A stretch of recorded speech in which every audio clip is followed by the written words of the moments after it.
The surge in hate crimes against Asian Americans only getting worse. What we are seeing is just the tip of the iceberg. A 169% increase in anti-Asian hate crimes in 15 cities during the first quarter of 2021. I would have never imagined to be in this position to ever speak about this matter and to see how far it's gone. My name is Trishan, and I'm a second-generation Asian American. Now, I felt kind of disconnected with this topic as I don't keep up to date with the news or have the proper knowledge. Although we've seen how far it's gotten and how much it's escalated. I've experienced it as well, not to the extreme as others, but growing up, I experienced the name calling and racist jokes, hearing the names Small Eyes, Dog Eater, Ching Chong, many more that I don't want to remember, or being made fun of because my lunch wasn't American enough. And I brushed it off back then thinking it was a big deal. But that has allowed it to somewhat be normalized. And it's time that I realize enough is enough.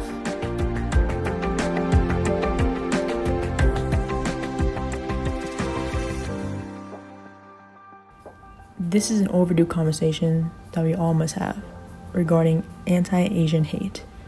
Now, with the COVID-19 pandemic, there has been an unfortunate surge in Asian hate crimes. Just alone, more than 1,800 racist incidents against Asian Americans were reported between March and May of 2020.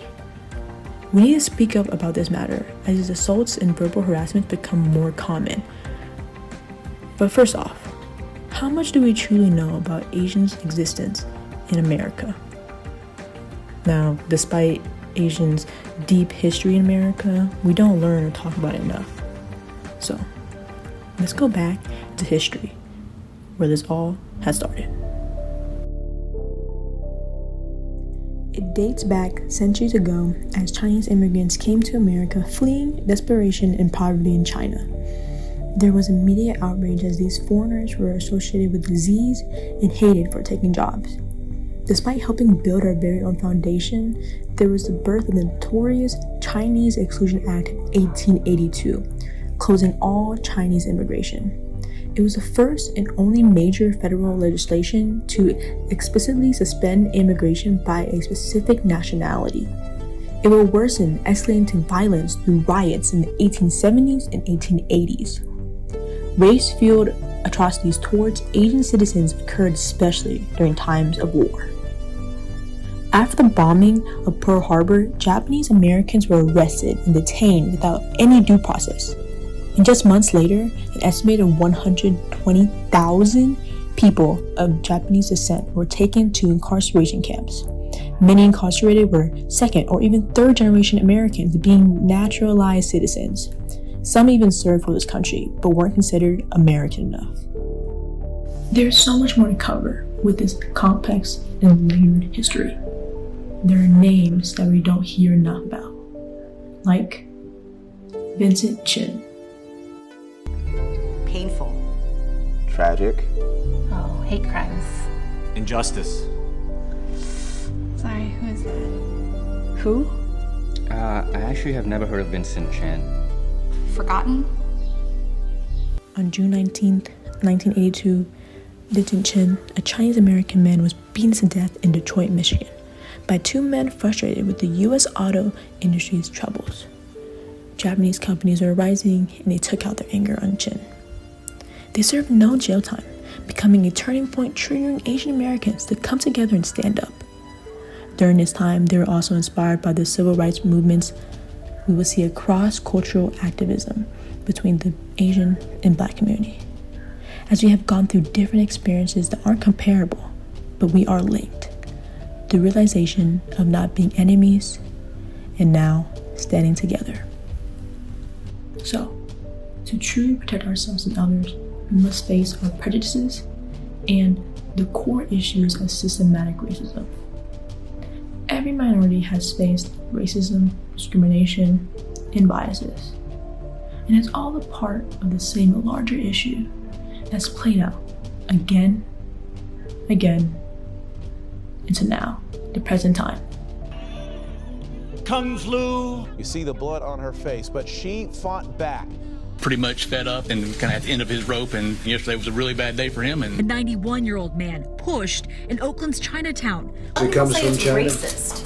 It's not racist at all, no, not at all. Donald Trump's presidency is a prime example of how rhetoric can influence an entire nation. There's a clear link between hate speech and hate violence. Trump and his White House staff had embraced and practically encouraged anti-Asian sentiments early in the pandemic. And yes, as many have said, that China's government mishandled the initial outbreak, that doesn't justify the scapegoating of an entire race. The Asian American population was an inviting target for nativists to point blame at, as the U.S. was no longer on top. Therefore, it has led to verbal nastiness and assault today. Although, through these hardships and rough times, people have found ways to grow in solidarity.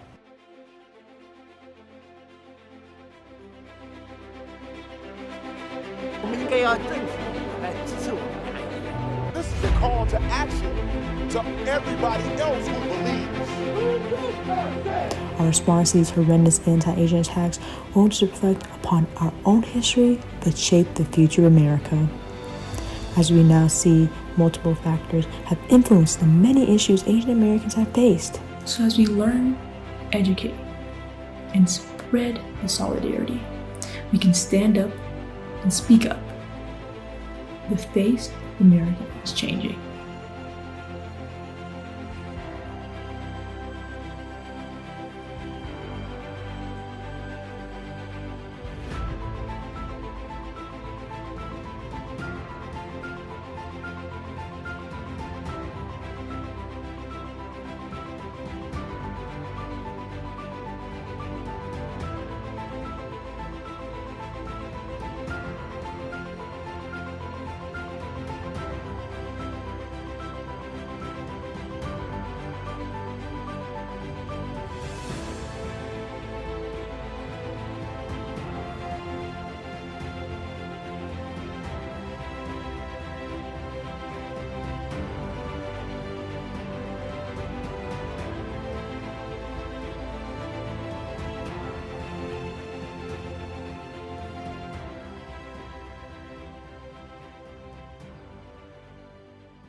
% of Americans have 3 or more smartphones in their household. On average, Americans spend 5.4 hours on their phone daily. Hey guys, come on. Let's go play a game of basketball.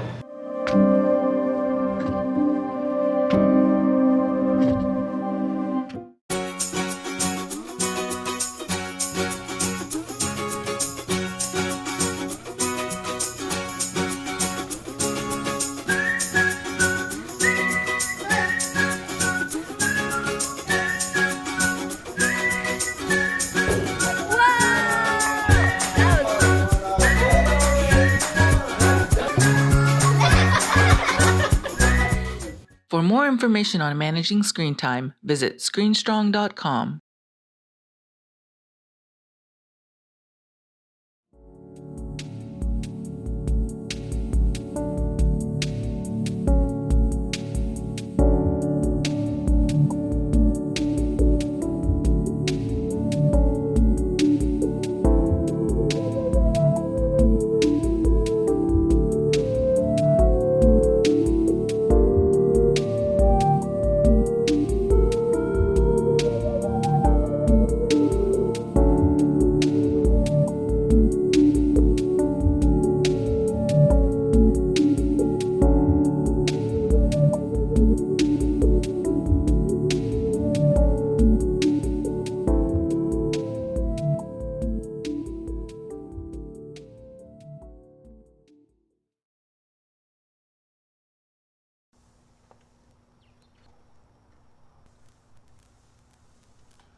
good to get rid of daily stress.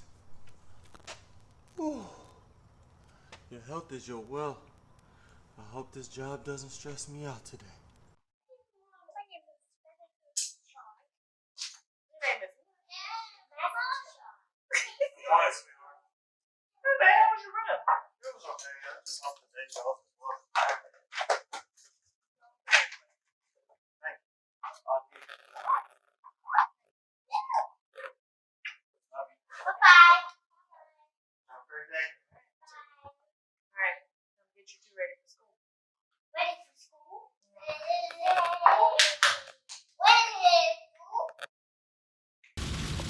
Good morning, bro. Hey, how's my work day looking today? 150 stops. That's insane. These people are losing their mind. Thanks, bro. I appreciate it. This is ridiculous. I'm gonna have to find me something else better to do. My body can't go on at this rate. This is insane.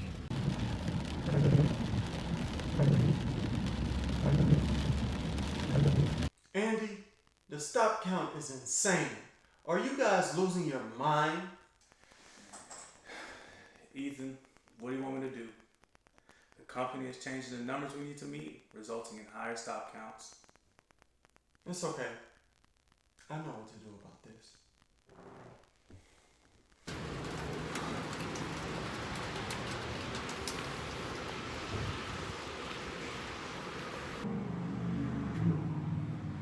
And they think we're supposed to get this done safely.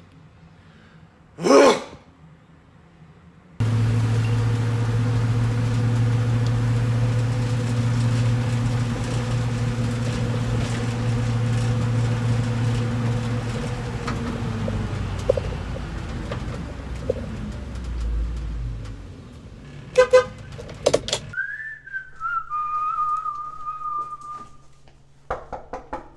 Good afternoon. Thank you for choosing our delivery services. Why does my package look like you sat on it? You have some explaining to do. My apologies, sir. Sometimes packages get caught in conveyor belts. They can have heavier packages that sit on. I don't want to hear all of that. What's your name? And who is your boss? You should be fired for this. Sir, my job is to get packages to you, not to sit here and go back and forth with you. You will not have a job when I'm finished with you. Is that a threat? I don't make threats. I make promises. Hey, Andy. I have a disgruntled customer that threatened me because his package isn't in the best shape. Well, what do you need from me? What did you do to tick the guy off? You know, the customer is always right. Are you serious right now? Are you serious? I don't know what to tell you. All we offer is service, and we can't lose customers. Man, get off my phone with that foolishness. I don't know why I called you anyway.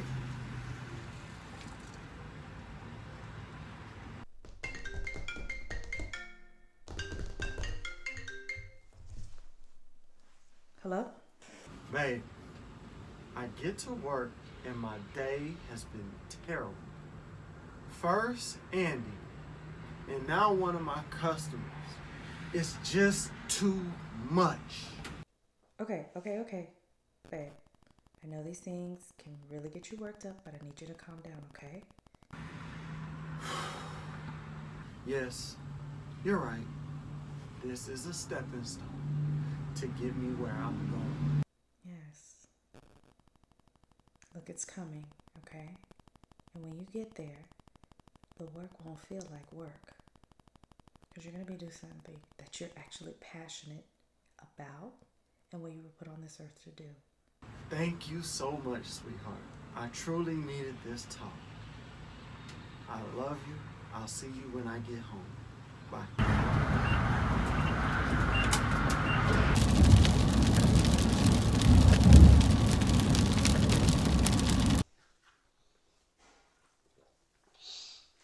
Done? Hey. Hey. Sorry for all the late hours, man. Oh. You know, it's just taking a toll on me. This job is toxic and it's draining me. I know it's draining me. I'm sorry.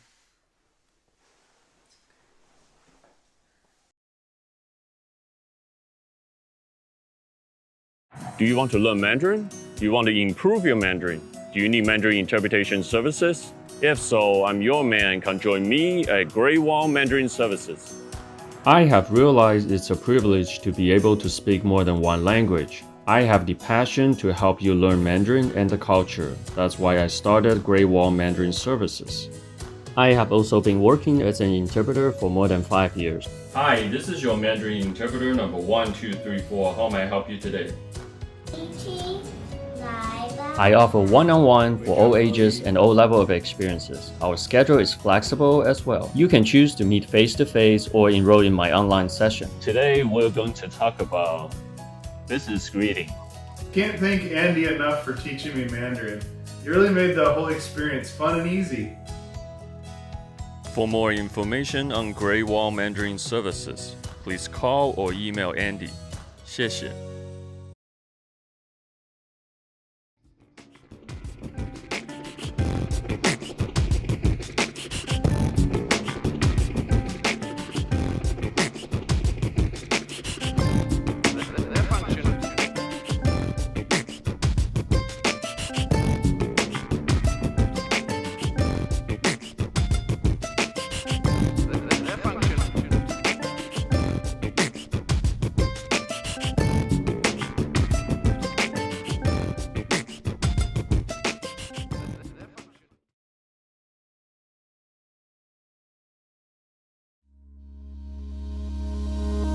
Perfect brows are a form of art. Some say brows are not important. We think an eyebrow can change the way you feel, the way you look. It simply changes everything about your confidence. Hi, I'm Stephanie, CEO of Pretty Mud Brows and Beauty Studio here in Houston, Texas. We have been in business since 2018. Currently 4 times certified and licensed in microblading, micro shading, ombre powder brows, brow lamination, lash lift, and we also offer makeup for all occasions. If you'd like to follow us on social media, we're on Instagram and Facebook at Pretty Mud Brows. If you'd like to book, we're at www.pmbrowsandbeauty.com. If you have any questions, you can reach us at 346-298-2208. I look forward to seeing you.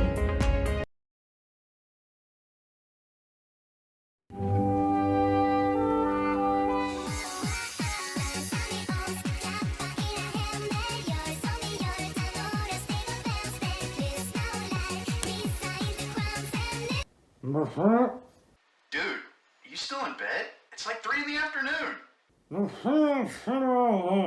I don't care if it's Sunday. You got things to do. Yes, you do. It's your niece's birthday, right? Yeah, you told me it was Sunday. You bought a present, right?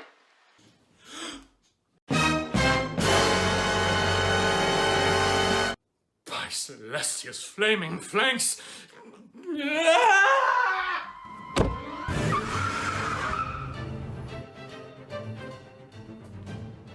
Oh shit! Ah! Yourself! I need your help. How? That's not important right now! I have committed a grave error. It is my niece's 4th birthday, and I am presentless. I must rectify this at once! Dude, it's Sunday. All the stores are closed. I know, which is why you and I must embark on a noble quest. We shall cross the scorching deserts of the Sahara, brave the frigid ice of the Atlantic, face the ferocious felines of Mega Cat City, whatever it takes to get my niece a gift worthy of her cutesy, wootsy, chubby widow cheeks. Yeah. Or you could own up to it, apologize, and get her a gift tomorrow. By the comfy sweater of Gumball, you must be joking! I can't let her down this year! Why, this is the most important and formative birthday of my life! She's 4. Exactly! If I let her down this year, she'll learn her Uncle Jake cannot be trusted. And if she doesn't trust me, she won't trust anyone! Why, She'll reject all advances of friendship, becoming that weird kid in the back of the class. She'll grow more and more distant from her parents, thus forming a divide, which will cause them to divorce, which she will blame on herself because it actually is her fault. Her self-esteem will be shattered. She'll flunk out of school, become addicted to drugs, live on the street for 18 and a half years until someone posts a video of her ranting in a drug-fueled craze online, and a talk show host invites her onto the show, and she finally decides to turn her life around, only to be killed by a drunk driver and die on the scene and be forgotten, all because her Uncle Jakey did not give her a present on her 4th birthday! Seek help. I did. I found you. Dude, slow down. The fuck is wrong with you? According to my therapist, a lot of things. Share the road, thou scum stain on Alphonse's armor! Haven't you heard of defensive driving? Of course, which is why I'm making everyone else defensive. Use dein blinker, foul stench from beneath Goliath's loincloth! You're doing 80 in a 35. Oh, my dear Alex. Speed limits are mere suggestions, like pants. What are you... Oh! When and why did you take your pants off? I drive better when everything can breathe. Out of the way, jackass! What? Closed? Oh, my Chitana's tights, what horrid fates conspire against me! I told you, it's Sunday. Will the scales never balance? Are we made but to suffer? Hey, you guys. Come over here. Yes? How can we help you, my obviously trustworthy friend? I couldn't help but notice that you guys is looking for some toys, eh? By the hidden lair of Doofenshmirtz, how did you know? Lucky guess. We're using luck. I just so happens to have the most perfect toy in America right back here. All the kids want it. Please, my completely innocent-looking chum, I must have a gift from my niece, and it must be today. Please, can you part with it? I don't know. How much you got? Blasted to Equestrian back. Only what my bank would let me pull. About $10,000. That'll do. Now come here. Follow me behind this here dumpster, and I'll give you exactly what you got coming to you. Fate smiles upon me. Yeet! Dude, are you crazy? No, stupid question. That guy's obviously gonna mob you. Oh, my dear, dear Alex. What harm ever came from following a total stranger into a secluded alley? You need to stop being so naive. Hello? No, sorry, man. I can't help you right now. What am I doing? My pancreas is bruising. You don't want to know. All right, yeah.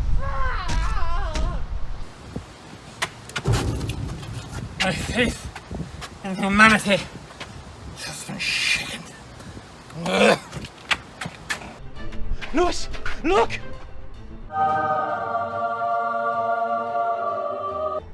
Oh, what do you know? Some things do work out.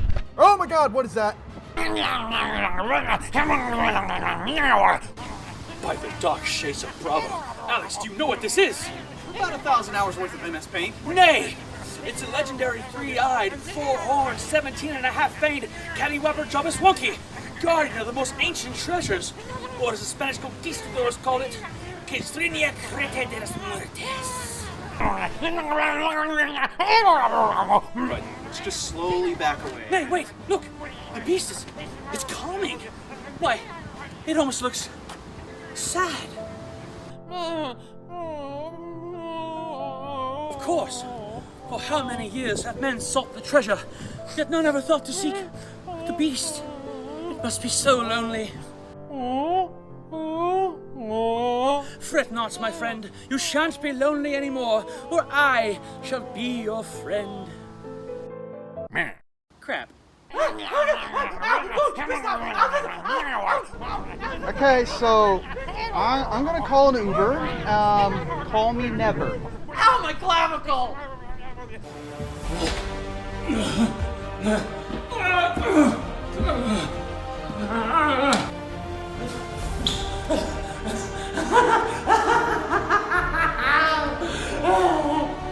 Jake, what are you doing here?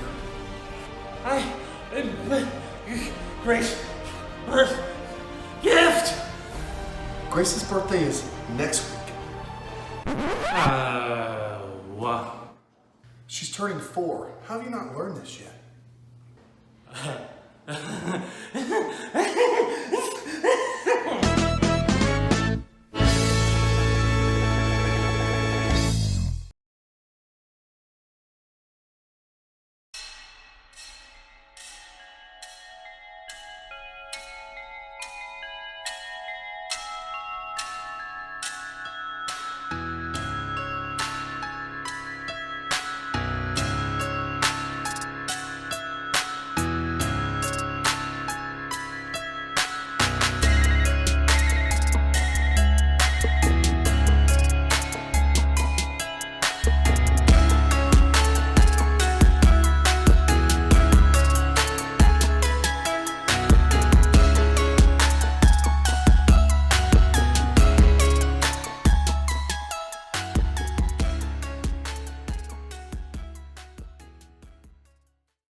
Hey! Why do you continuously snore and wake everyone up? Are you tired of waking everyone in the middle of the night? Perhaps you need treatment. An estimated 45% of adults snore occasionally, while 25% snore regularly, often disturbing their bed partner's slumber, and possibly their own too. After a long day's work, I just don't have the same energy like I used to. My snoring really started to concern me when my wife and kids complained and made fun of me.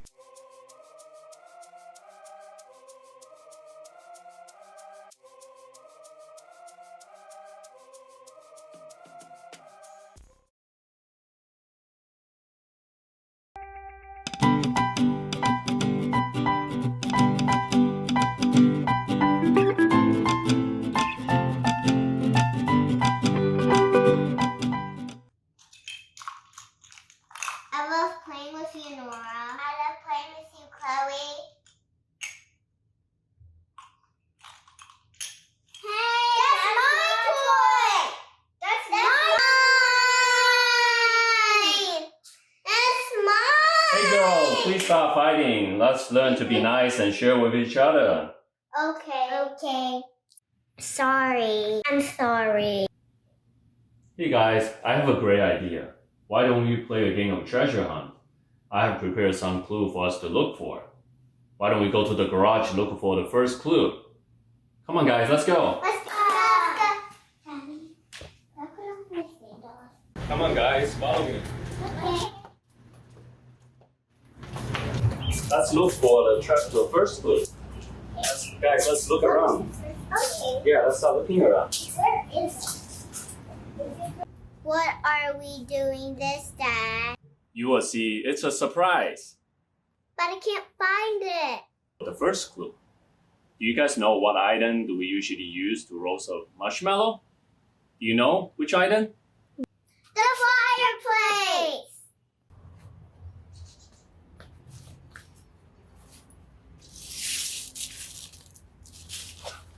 I found it!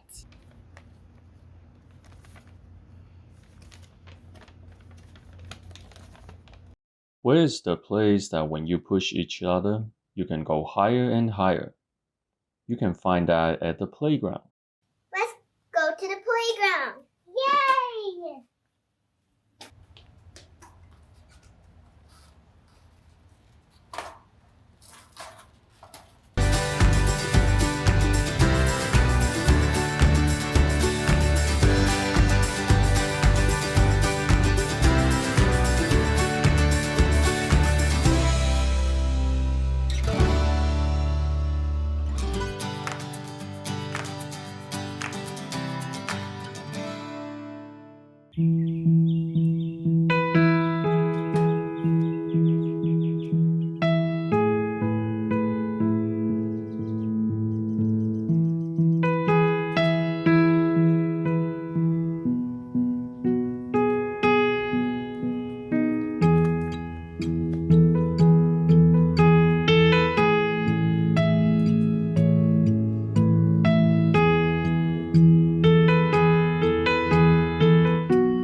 we can go higher and higher on the climber.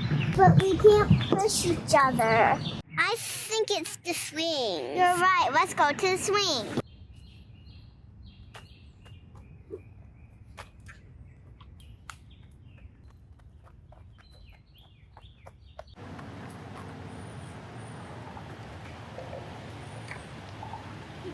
Chloe, can you push me and go higher and higher? Yes.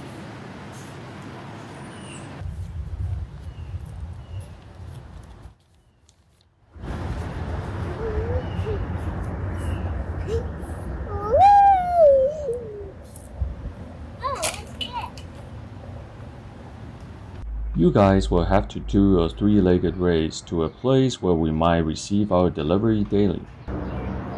What's a three-legged race? How do you run with 3 legs? I think I know what it is. We have to tie our legs together. But first, we need to figure out the next clue.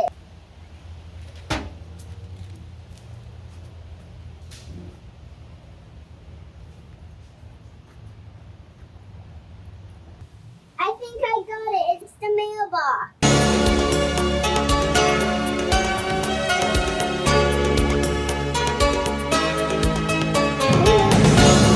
We need to work together.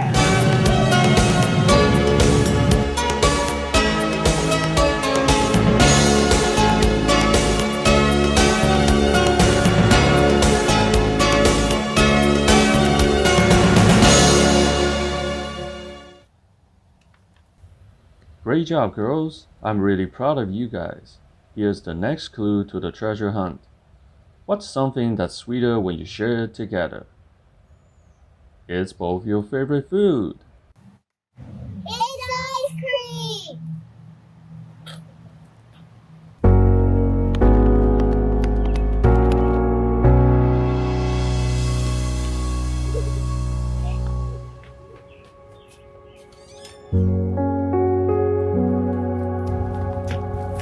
Hey, Chloe and Nora, did you guys have fun today? Yeah. What did you think about the treasure hunt? It was fun, but the three-legged race was hard to do.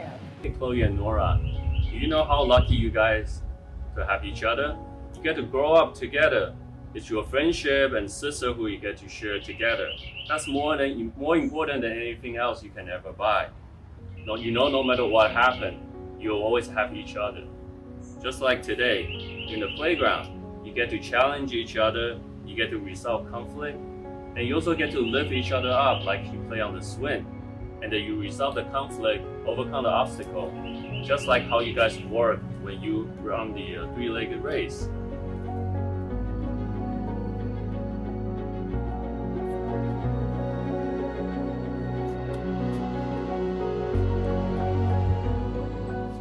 This is the ultimate treasure. Indeed.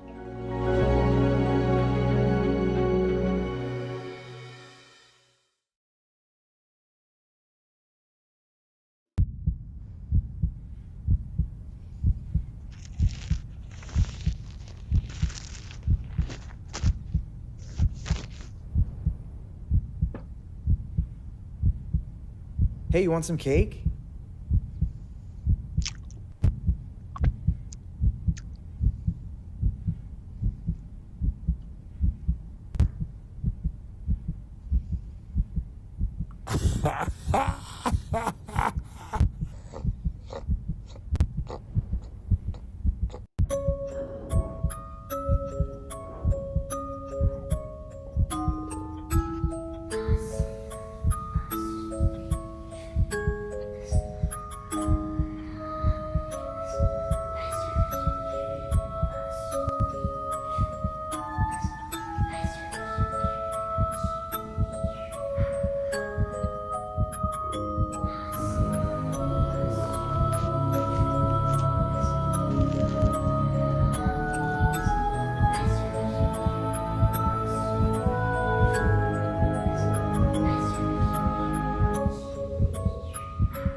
DJ keeps playing this song right here, we gon' end up making love right here. Let's drink it, let's drink it, let's drink.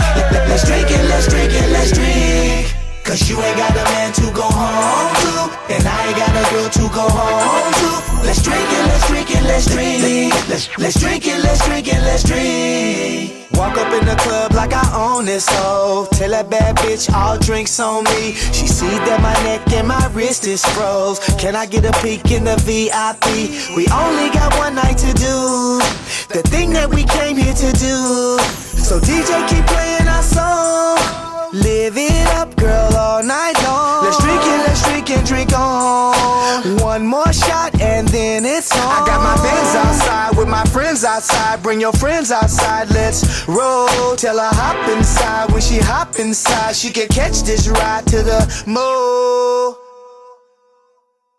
If the DJ keeps playing this song right here, we gon' end up making love right here. Let's drink it, let's drink it, let's drink. Let's drink it, let's drink it, let's drink.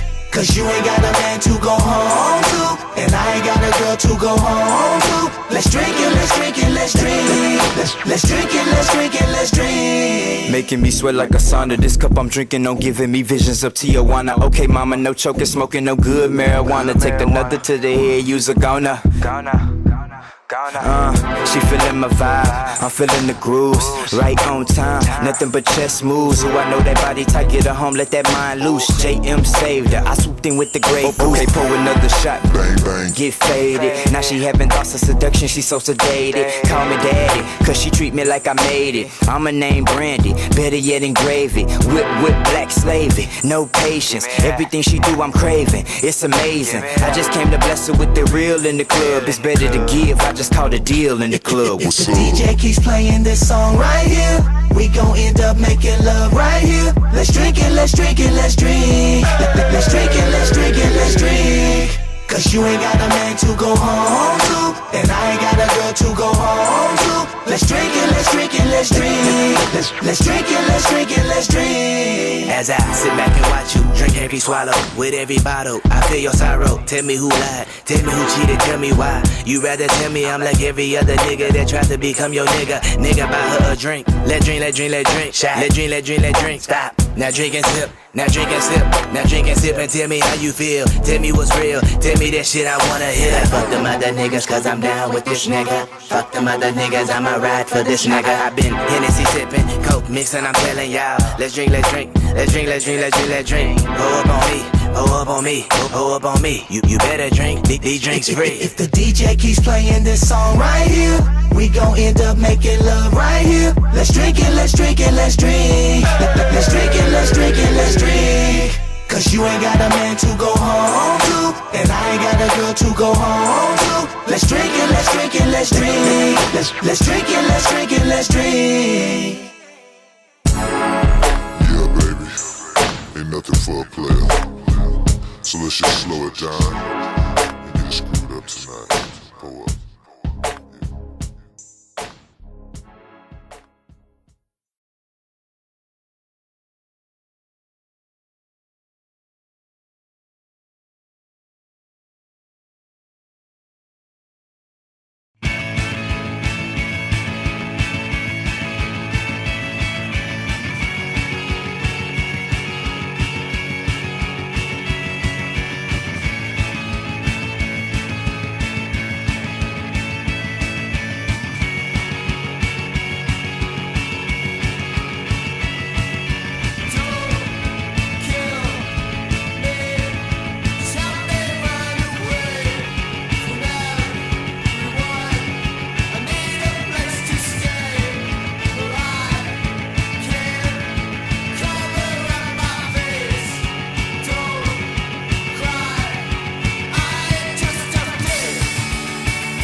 about LA.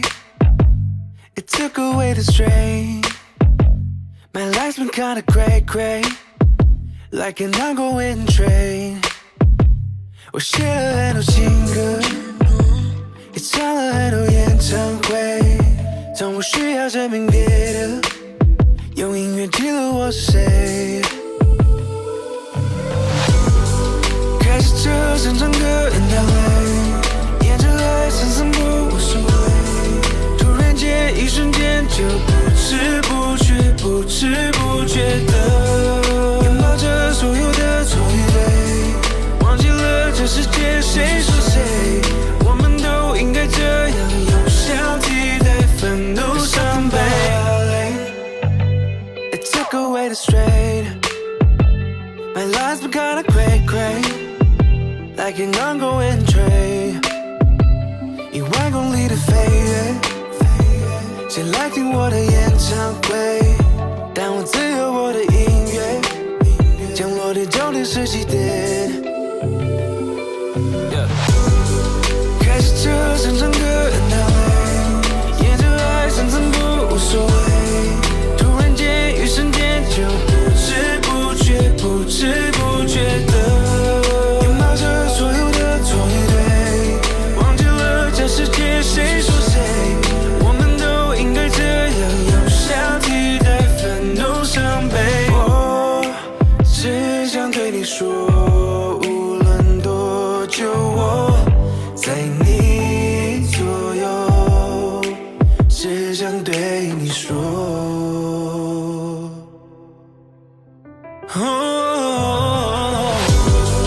开始车声唱歌 in LA， 沿着海散散步无所谓。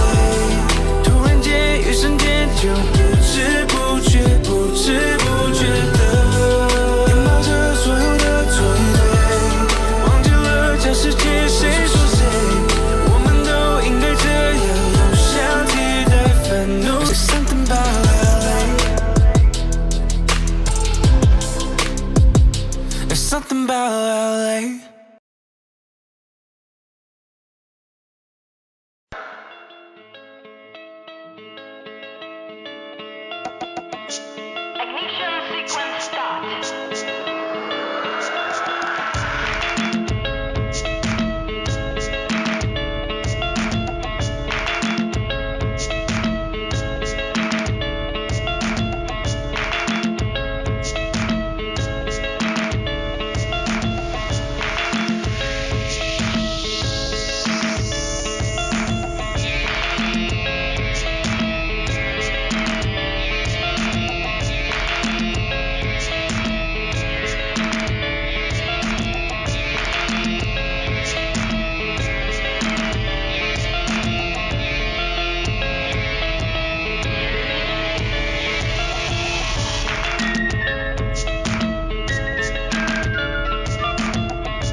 Hey man, I'm here. Let me in. Yeah, I know. Yeah, but just let me in, dude.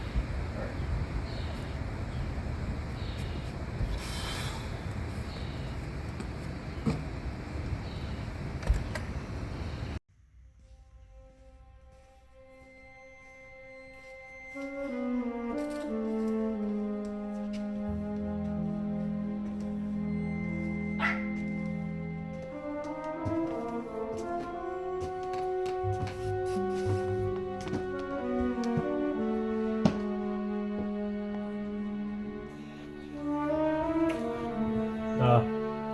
Hey, boss.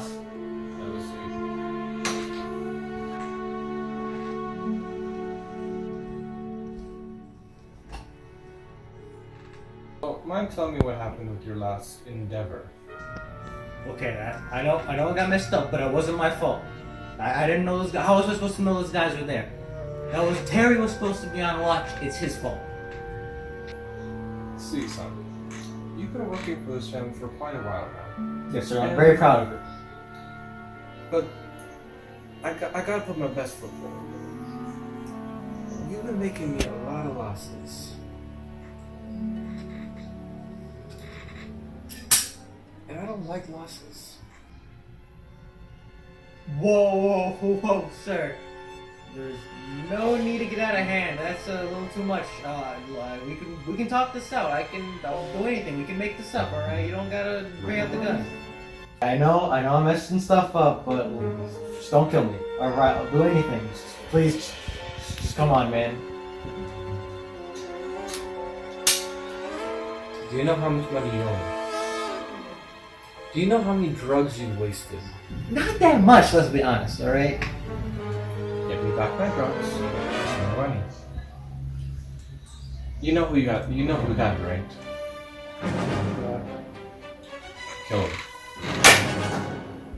And get me what's mine. Are you serious? No. Tony Lazzuto. You want me to kill freaking Tony Lazzuto? The man that's unkillable. Kill him or die trying. Get me back my drugs. Get me back my money. Look, man, can I do anything else, man? Because it's like, there's no way I'm going to be able to do this. Sure. I got a friend down South Street. Head over. He'll put you 6 feet under. Cheap. Free charge. Oh, God. Alright. Do you know where to find him? No. Ask Terry. He'll help you out. Fucking Terry. Alright. Oh. Son of a bitch. Alright. Kill him or die trying. I got you, sir. I won't fail you, Rick.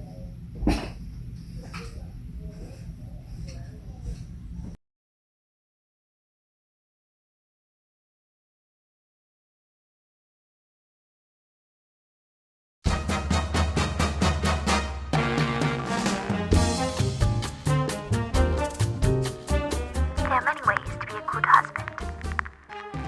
Start, greet her with enthusiasm and have a delicious meal ready when she arrives. This lets her know that you've been thinking about her and will be a warm welcome home after a long day.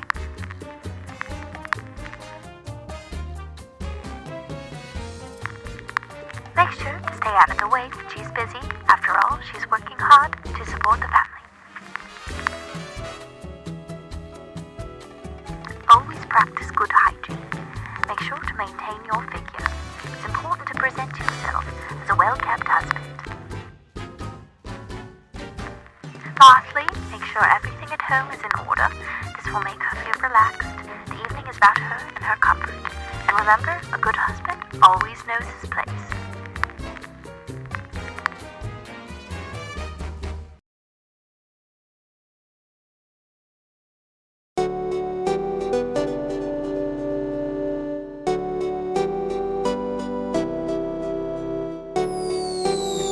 It's always a back and forth movement between the work.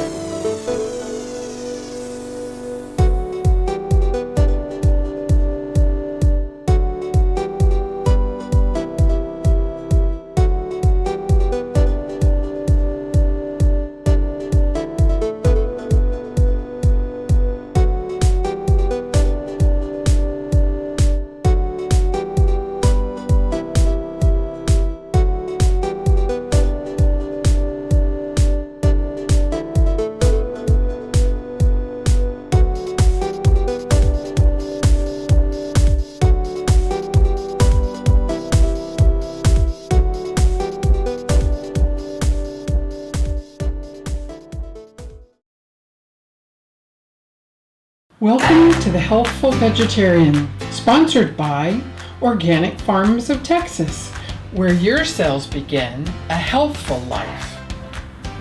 Hi, I'm Beth Wright, and I'm in the kitchen of Custer Shaw, who is going to show us how to make Indian vegetables.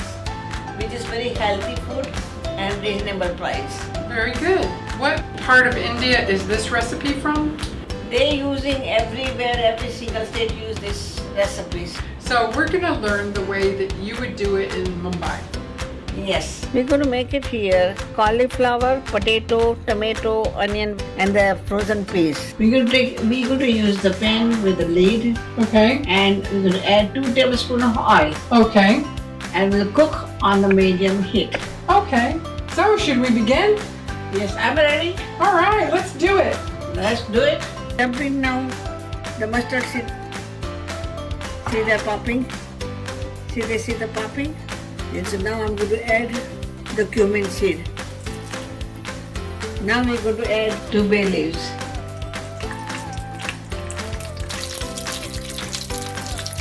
And now the oil is hot, I'm going to add that onion in there. And stir in the oil. I'm adding the ginger and garlic. Chopped up ginger and garlic. And we're going to cook for a few minutes. These onions are cooked enough. Some people make it brown, cook a little longer time. We are adding the potato. Now I'm going to add turmeric. Now we are going to add sabji masala. This is perfect now. The onions have got brown now. And we can cook slowly the potatoes. I'm going to add now the cauliflower. And I'm going to put the cover on the lid on the top, so little bit steam water will go in the vegetable and will make it cook easily and faster. See how it's running now? Yeah. See that? Yeah. That looks so good. You maybe have to dump the steam water 4 to 5 times. And do it again and again and again until it's cooked. You can put the potato and try to cut it and see if it's cut easily, then the food is ready. Now we are going to add chopped up tomatoes.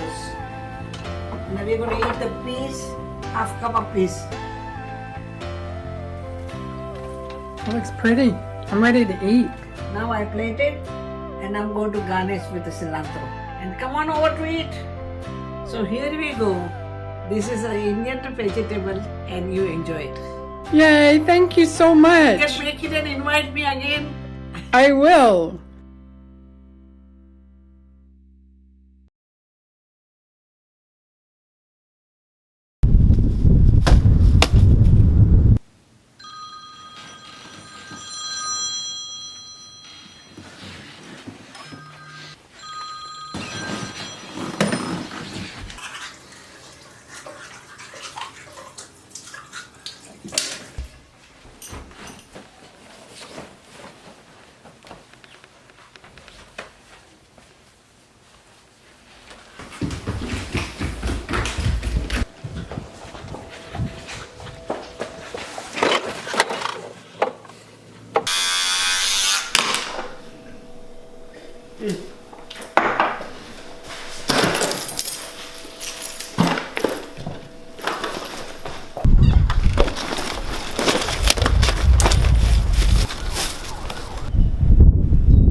don't know what I'm gonna do.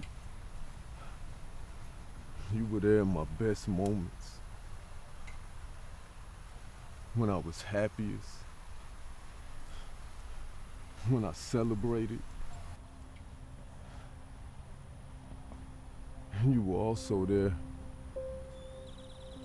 to help pick me back up when I was uselessly attacking myself. And I don't know what I'm gonna do, but I have to quit you. Cause you're killing me, but I'm afraid. I'm afraid of what I'll be in your absence. I'm afraid of myself. I'm afraid of being a loser. I'm afraid of failure. You know I was never lost with you. I was always on top of the world with you. I was that 1% that made it whenever you were with me.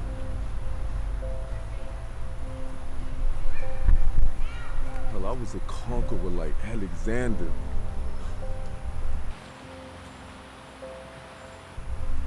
Whenever you were by my side.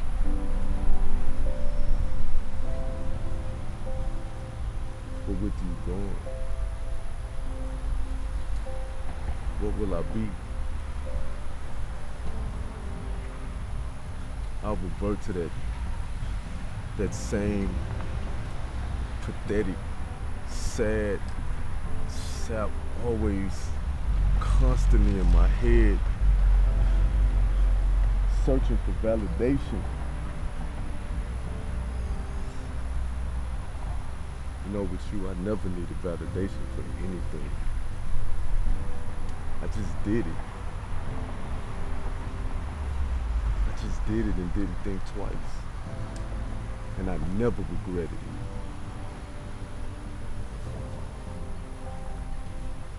But could I pull off those same feats without you?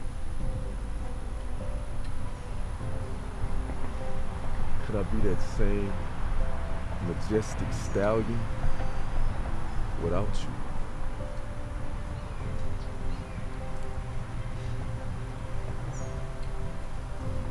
It's impossible.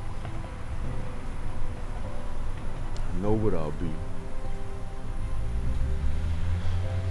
It's another loser.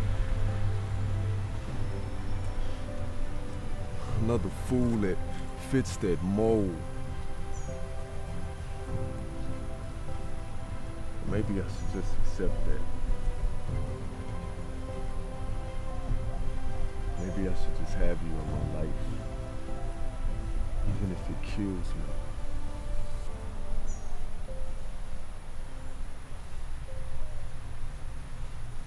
At least I'd feel good.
If I could fly, I'd be coming right back home to you. I think I might give up everything, just ask me to. Pay attention, I hope that you listen, 'cause I let my guard down. Right now I'm completely defenseless, but your eyes only. I'll show you my heart when you're lonely, and forget who you are. I'm missing half of me when we're apart. Now you know me for your eyes only.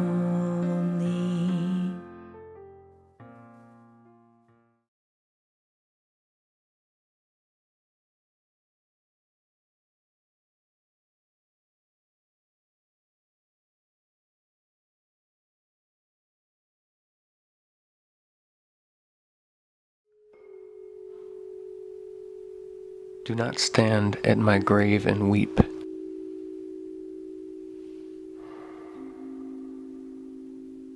I am not there, I do not sleep.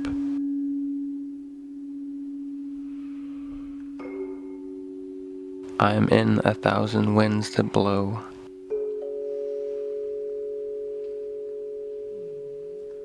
I am the softly falling snow.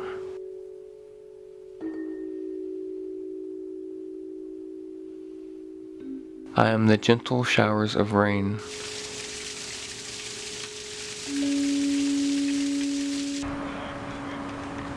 I am the fields of ripening grain.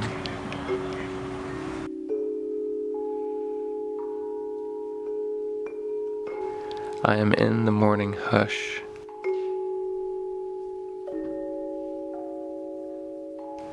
I am in the grateful rush.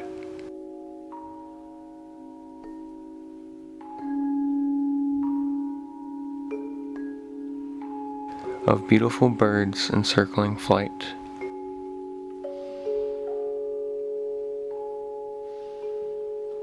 I am the starshine of the night.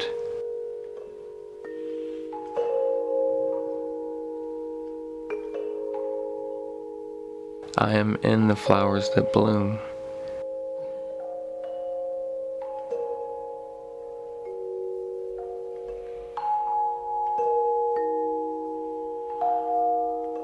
I am in a quiet room.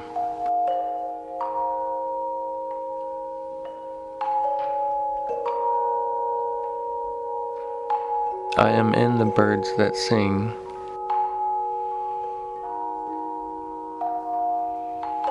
I am in each lovely thing.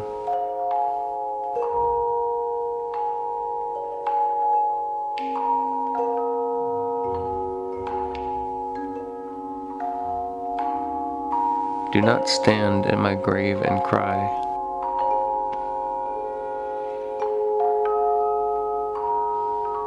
I am not there.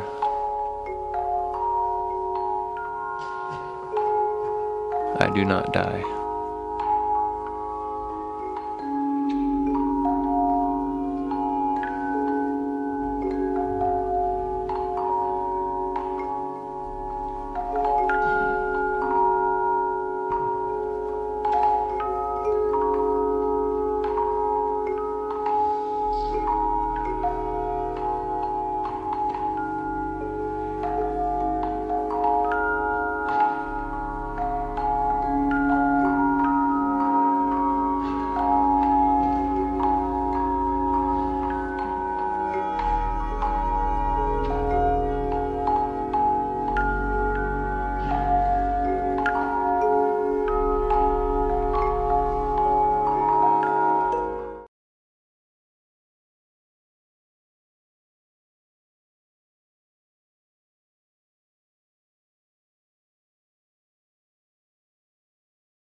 Hello, Emily.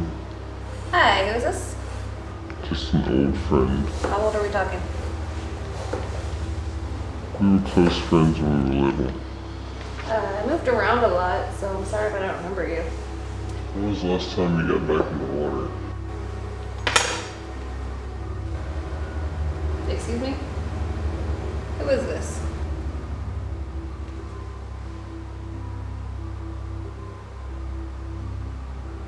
You should know you watched me die.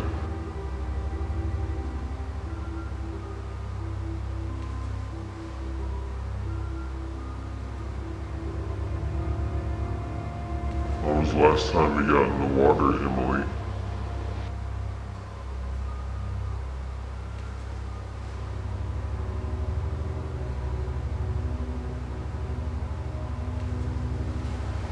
I'm sorry.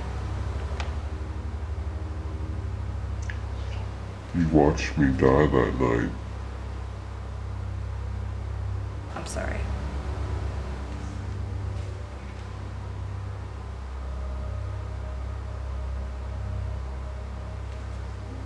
Why didn't you save me, Emily? I was too little to save you.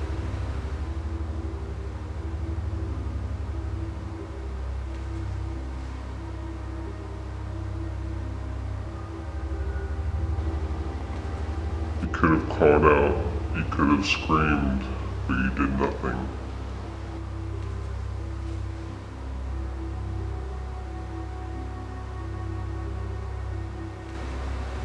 But I was scared.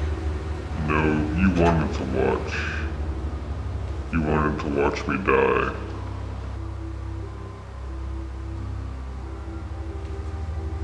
Now, I want to watch you die.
Seventh Precinct, Sergeant Sacker.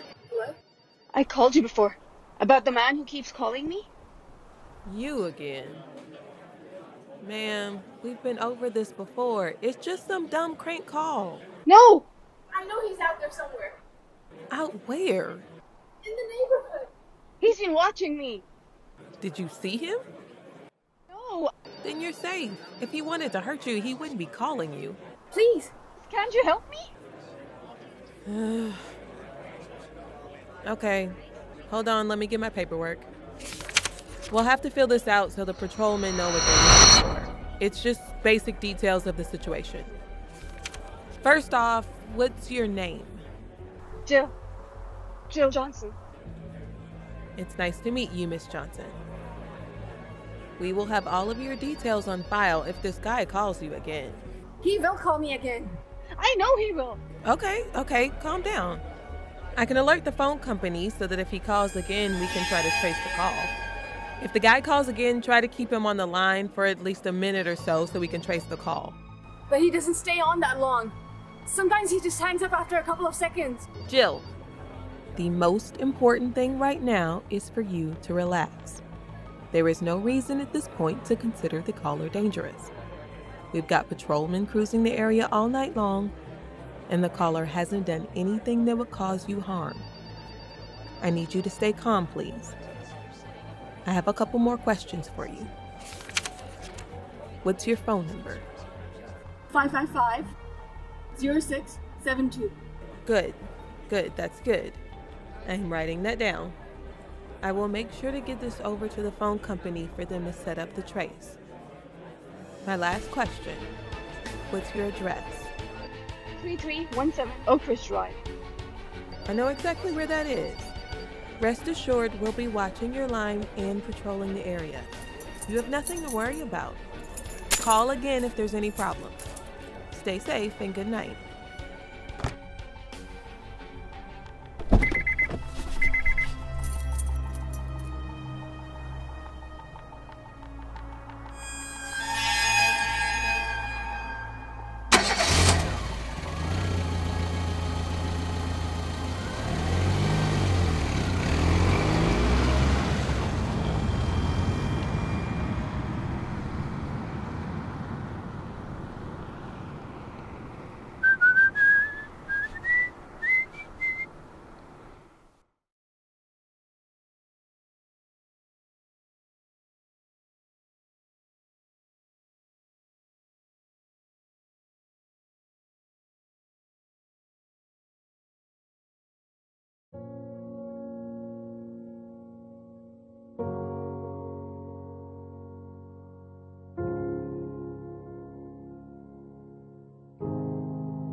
Art,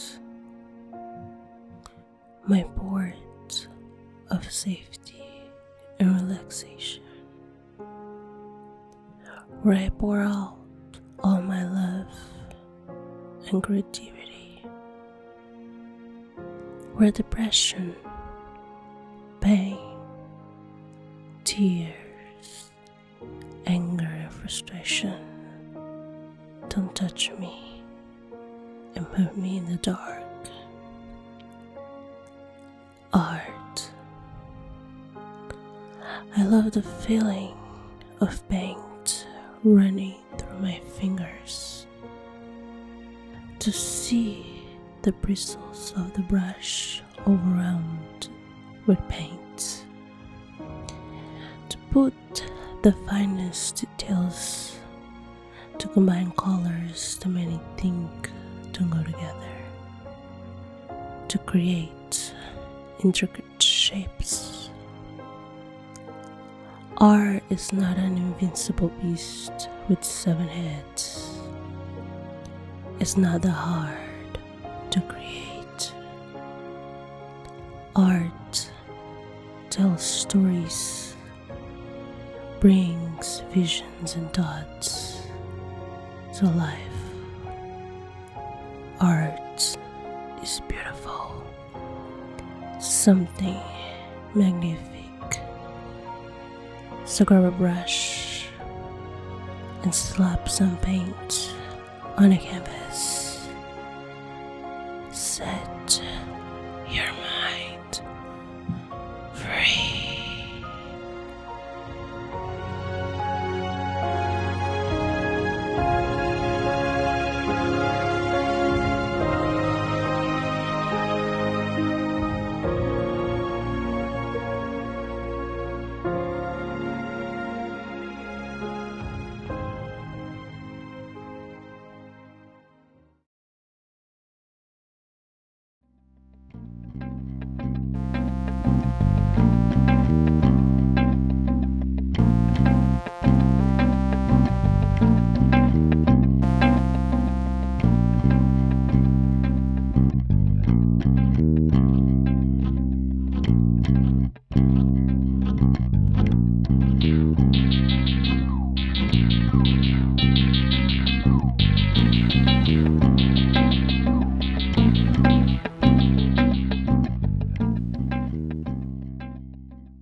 You don't have to worry about it, Psycho.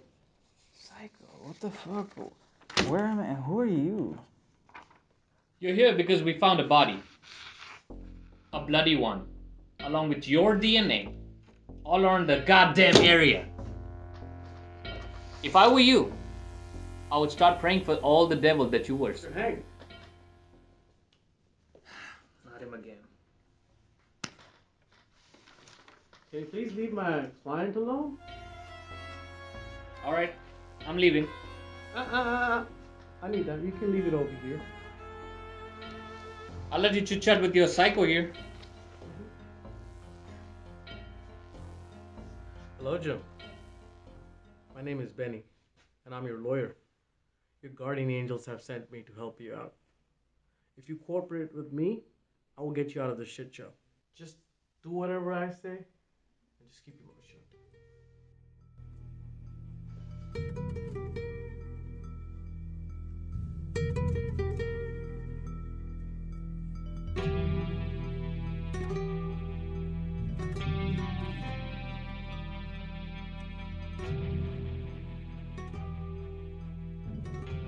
So Jim, I hope you trust me and you understand the gravity of the situation. Yes, sir, I do, but I'm so scared and... You do know I'm innocent, right? Yes, Jim. You are innocent. You were just at the wrong place at the wrong time.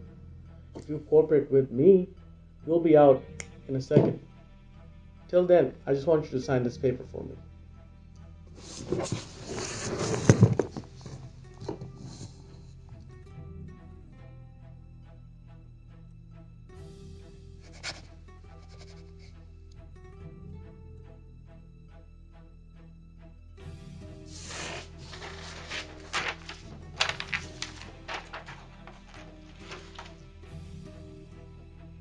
So, Jim, I'll see you later. Take care.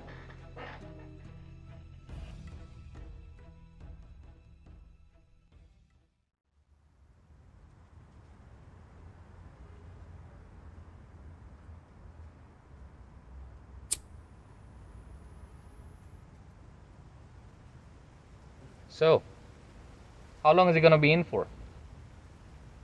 20 years, 30 years, hopefully life. I put a lot of effort into it. So your master will be happy, I guess. He is happy, but we need to keep him happy. So your boy Jim is done? Jim Thomas is a very good guy. We'll miss him. By the way,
Hello, is this Cecilia?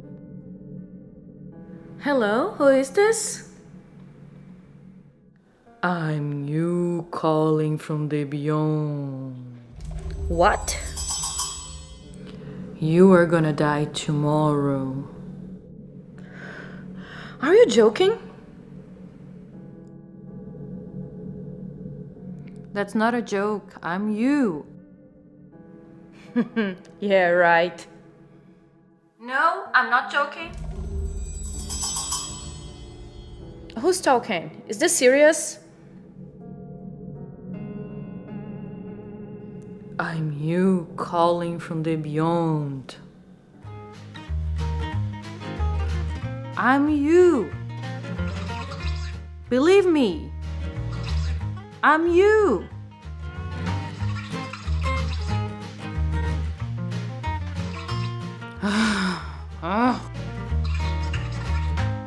Listen to me.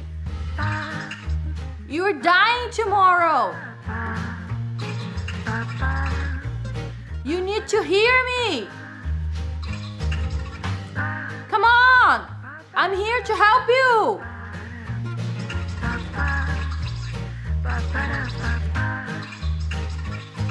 Take me seriously.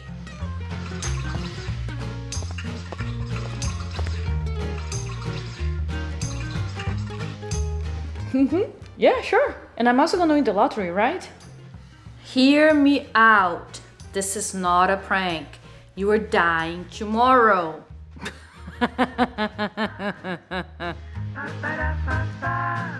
Listen to me. Not a prank.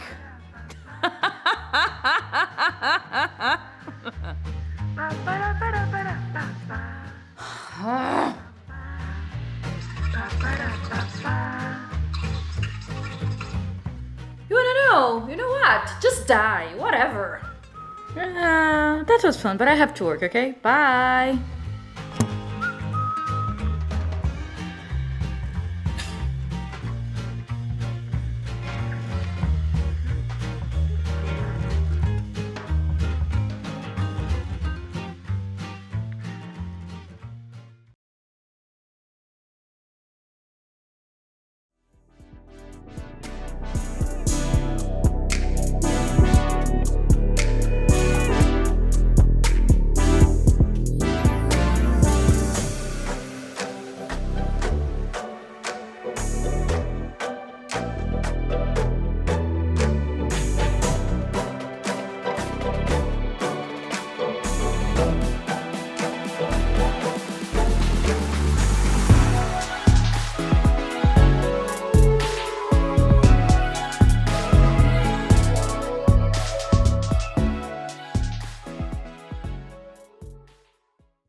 Calling so soon, I see. Come on, man. You know I'm good. I just need some more of that special supply. And word on the street is that you get a fresh new batch. Well, matter of fact, I do. I got the supplies straight from the borders of Mexico. All right. Can we meet up in the same spot? All right. Have my money ready.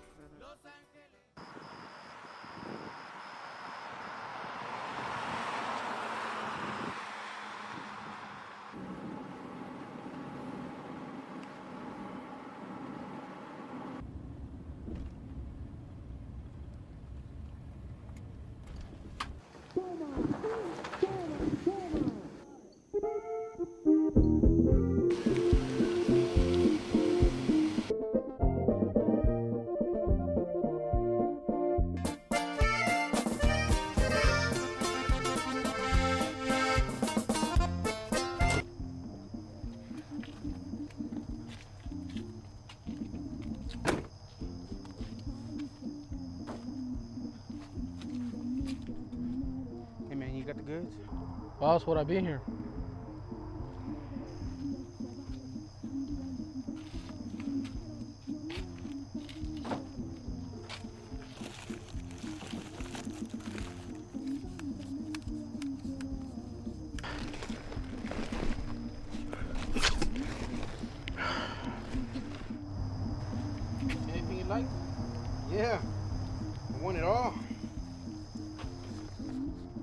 short, man. Wait, what? Come on, man. You know me. Just give me a little bit. All right, man. I'll give you some. But next time you come short, I won't be so nice. Okay, I'm sorry. It won't happen again.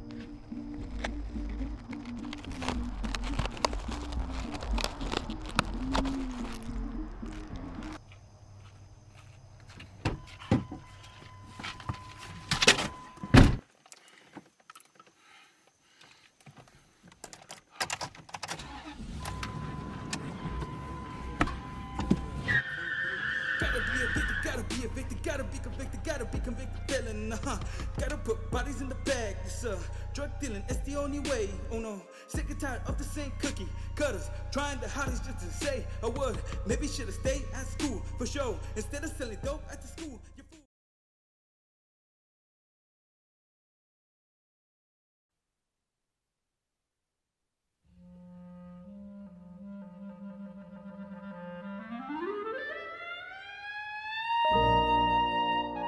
How clear, how lovely bright, how beautiful to sight those beams of morning play.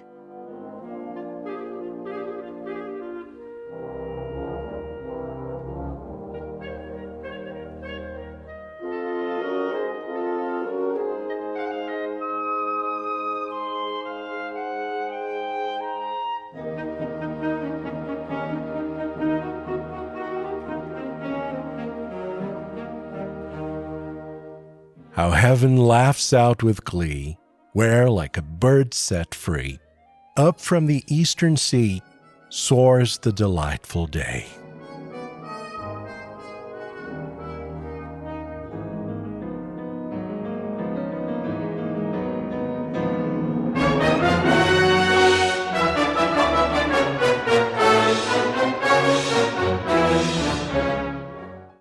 Today I shall be strong. No more shall I yield to wrong, shall I squander life no more.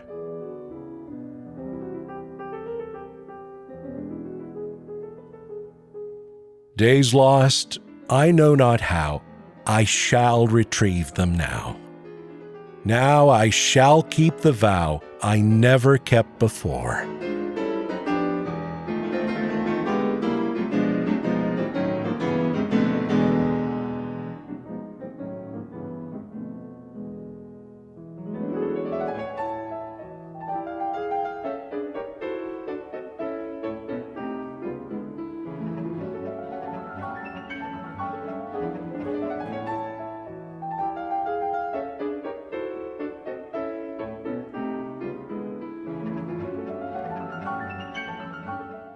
Ensanguining the skies, how heavily it dies into the west away. Past touch and sight and sound, no further to be found. How hopeless underground falls the remorseful day.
Images tells us a lot. Sometimes when we see an image over and over and over again, it begins to form things in our mind. For years, images have been used to craft the way someone thinks. Some images give us negative responses. Some images give us positive responses. Stereotyping in America. Do we still do that? In my mind, stereotyping is thinking a certain race does a certain thing. In my mind, that's what I think it is. Like, for example, black people like watermelon, or Hispanics eat tacos all the time, and white people eat macaroni. That's in my mind what I think stereotyping is. Stereotyping is judging something based off the actions of someone like similar. Stereotyping is, I guess, expecting somebody to be a certain way just because of the way they look, or race, or if they tall or short, or whatever the case may be. Stereotyping is grouping or generalizing people, sectioning them off to what people like them, or what like people that are like them do. People seem to think I cuss a lot, I guess because I'm black. They think all black people cuss a lot. I don't know, I don't cuss. Stereotyping is passing a general judgment without actually knowing what's going on or knowing the person. It's a risky thing to do because you judge something that you don't know, but in a lot of situations we have to do that to kind of to know. Like, I think we build up these opinions in our mind because we don't know. It's like an empty space, and we fill it with inaccurate information. I think it comes from what we actually seen. You know, we've seen people, if you look at the TV, if you've been around certain people, you know, normally they tend to lead to those type of things. Like I said, white people usually eat macaroni, vegetables, they're more healthy conscious than everybody else that I've seen. Black people eat chicken and watermelon, you know, something that I've seen. So I think that's where we get it from, because it's something that we've pretty much seen probably the majority of our lives. If you show an image over and over and over again, eventually it begins to tailor the way a person's perception and thought is about a particular thing. Sometimes when we see that image, that's what comes back to mind. If you think about it, for years and years, images have been projected against people to show things that wasn't necessarily so. So when you see those people, do those images come to mind?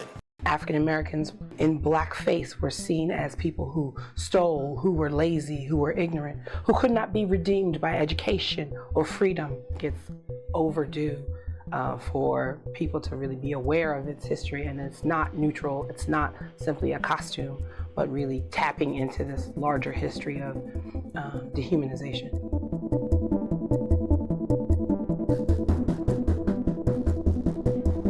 A question for you. There are 4 women around the same age, do very similar work. They all are bringing a lunch in a brown paper bag. That's a white American woman. That's a black American woman. That's an Asian American woman. And that's a Spanish American woman. What's in their lunch? What's in the white American woman lunch? Peanut butter and jelly sandwich, vegetable sticks, fruit. The Caucasian woman probably has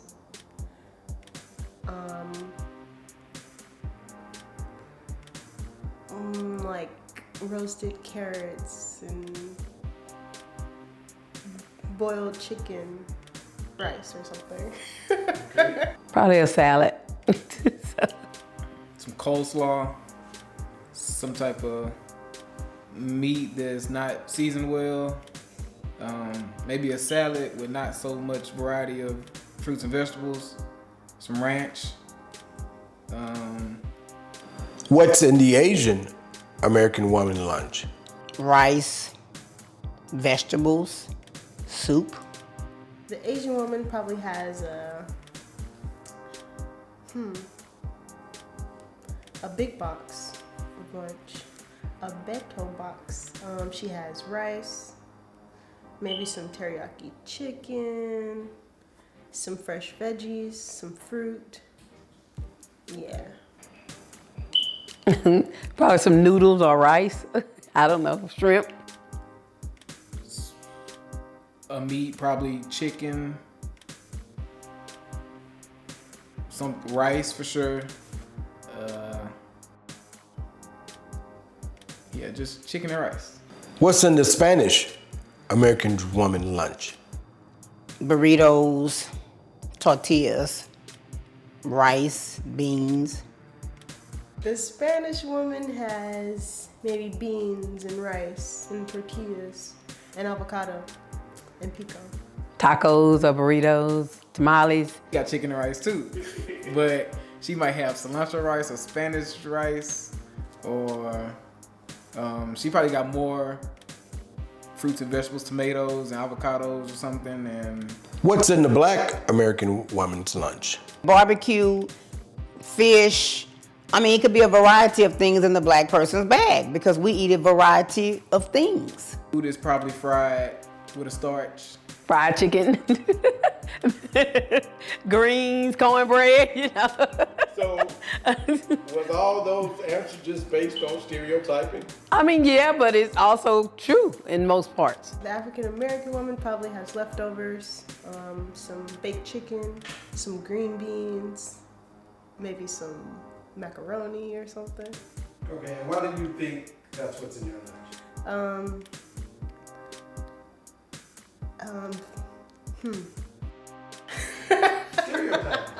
Right. For many years, negative images have been used to degrade the African American people. For instance, fried chicken. It's funny when you think about it. Fried chicken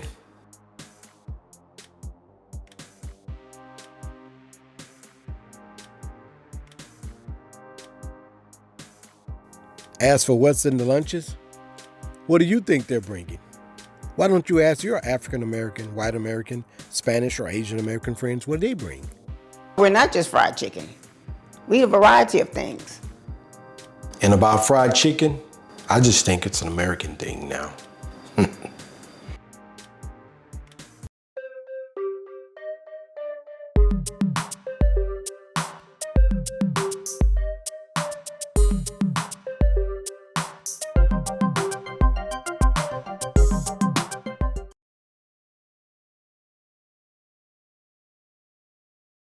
My name is Grayson Boucher. I have a sister who is disabled. She was diagnosed at the age of 3 with the Cardi syndrome. I wanted to see what her life was like through the eyes of my parents. What is this syndrome? And how do you care for a person with disabilities? Madeline Boucher is my daughter. She is a part of this family, and she's been a true blessing for all members of this family. Madeline Boucher, to me, is our member of our family. She is the third born child.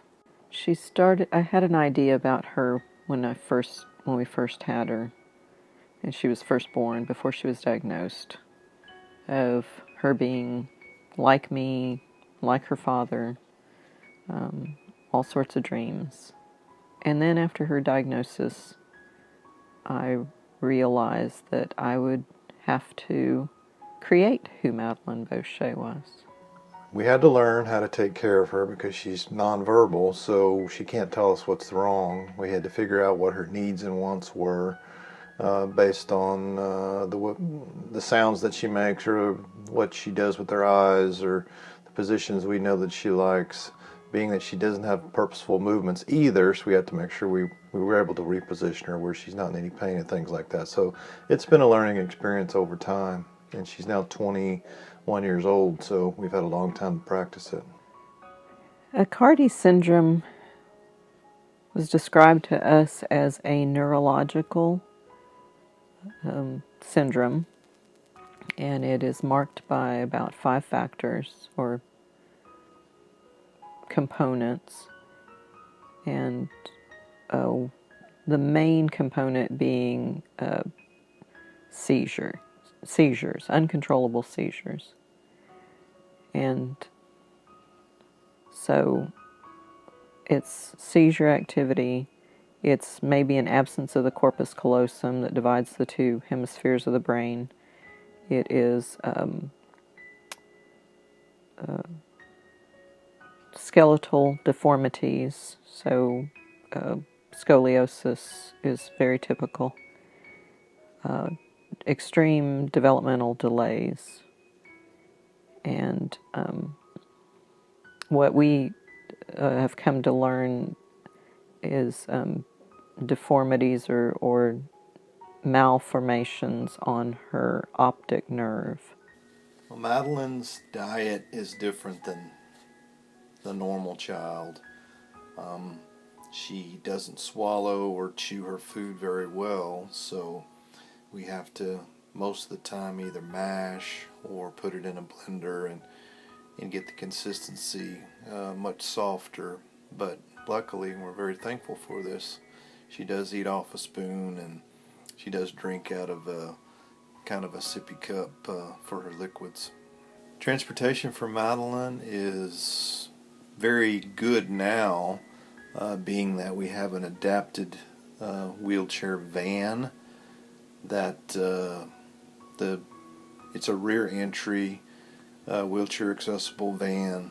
The hatch goes up, the gate comes down, and you just wheel her up in there and you strap her down with the easy straps, and off we go.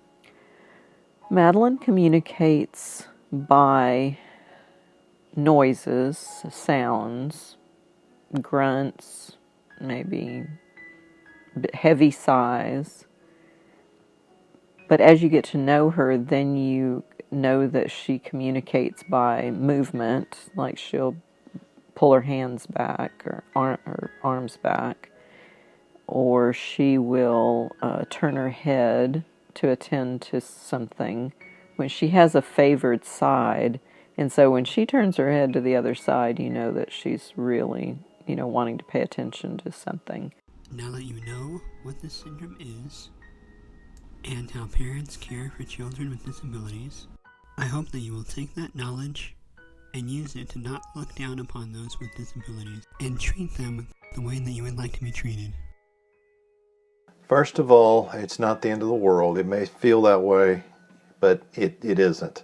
Your world feels like it's crumbling apart whenever you get that diagnosis, and take the time to mourn and to research and to find out all you can about what you're dealing with. Another good tip that has really helped us is to get with a support group. We're lucky enough to have the Aicardi Syndrome Foundation and the Aicardi Syndrome group of families that we're able to get with at the biennial conference every couple of years and share stories and have equipment and things that work and things that don't work with medicines and others. So those two things probably are the most important things to deal with a challenging issue like Aicardi Syndrome. My advice to a parent who has a disability, with a child with a disability, would be that they should do their best to incorporate that child into the family, and if they have other children, to make sure that they do not give extra and too much special attention to that child simply because they have a disability.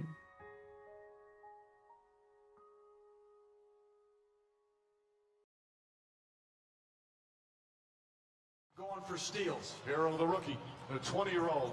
Layup, up and in, and the foul. A little pause, a snarl, and a chance for a three-point play.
gas stunning, electrical stunning, capture bolt method. Why should we be forced to conform to Islamic norms? It's Islamic supremacism on the march yet again.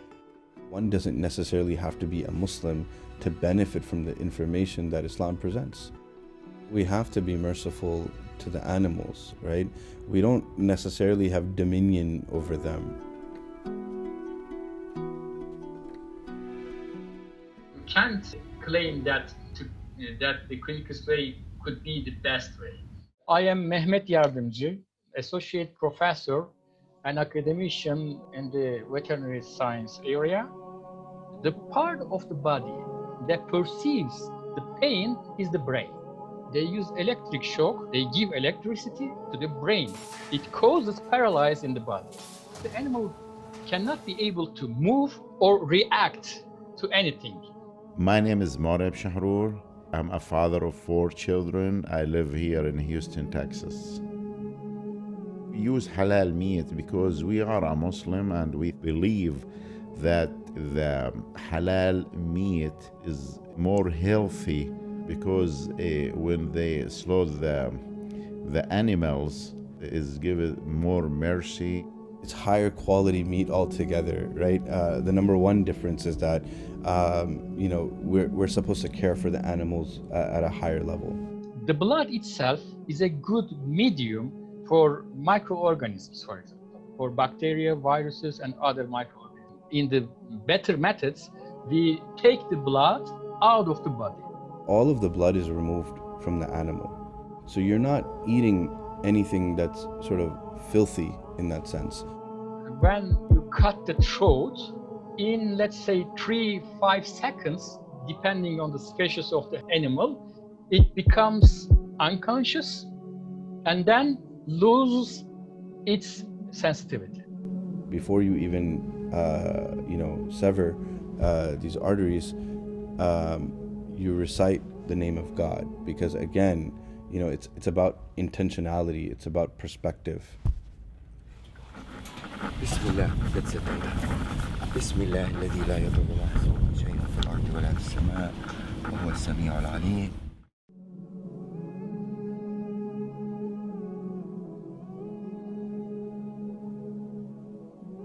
First, it's like the type of animal that we're eating, you know, it's going to be more wholesome. Secondly, the way that we go about the sacrifice, it's also going to render the meat more wholesome. It's going to make sure that there's no pathogens or bacteria that remain in the body. The slaughtering, the process of the slaughter is not only merciful for the animal, but it's also actually beneficial for the one that's going to be consuming that animal as well. This whole idea of free-range chickens, right? That's part and parcel of the ethos of our religion, that we need to care for our animals. And so we should not be boxing them into small little cages. We have to be, you know, merciful not only with the animal, we have to be merciful with all of mankind, that we, you know, limit our consumption in a way that allows us to feel nourished, and we don't waste the animals, we don't waste the blessings of God, and that also we share with people. There is tradition foods for us. Every country they have their tradition food. For us, like we are Palestinian, original from Palestine, we could do like mansaf, rice with meat, with the yogurt. In this month, which is Ramadan, this is a blessing month for us. We fast, we don't eat all day long. When we break our fast, it's good we sit together, the family, if they have friends, a relative, we enjoy the time together, we eat together.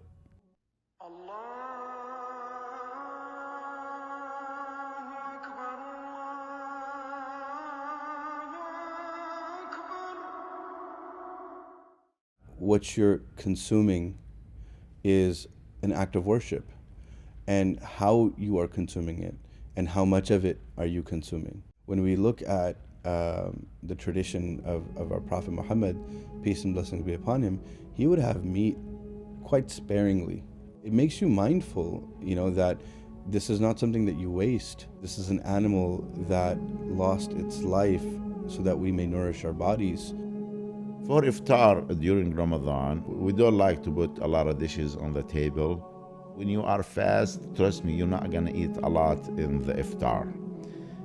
So we try to don't waste a lot of food.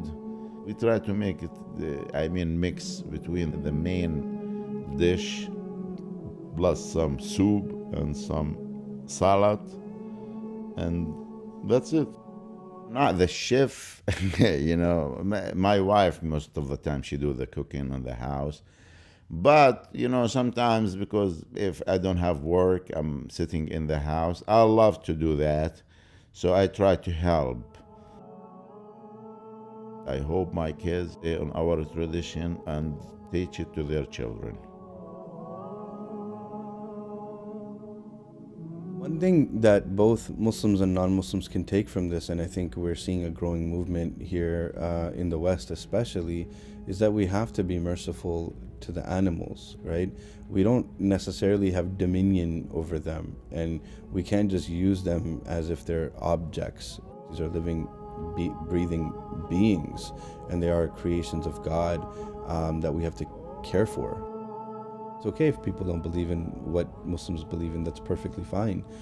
God mentions in the Quran that He created all of us, from one man and one woman, and He put us into different nations and tribes so that we get to know one another. And what better way to get to know one another than on a plate of food?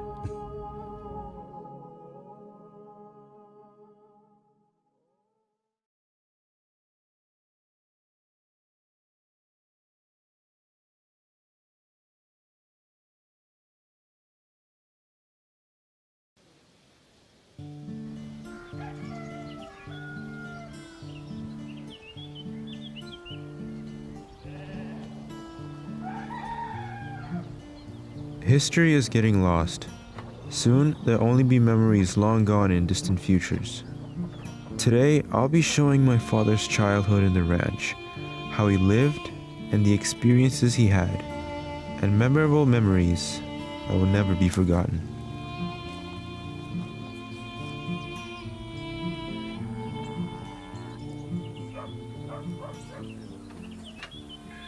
Mi vida tengo desde 1964 que yo nací. Tuve 9 hermanos. Yo fui el del medio, el quinto. Pues yo nací en una casa muy humilde.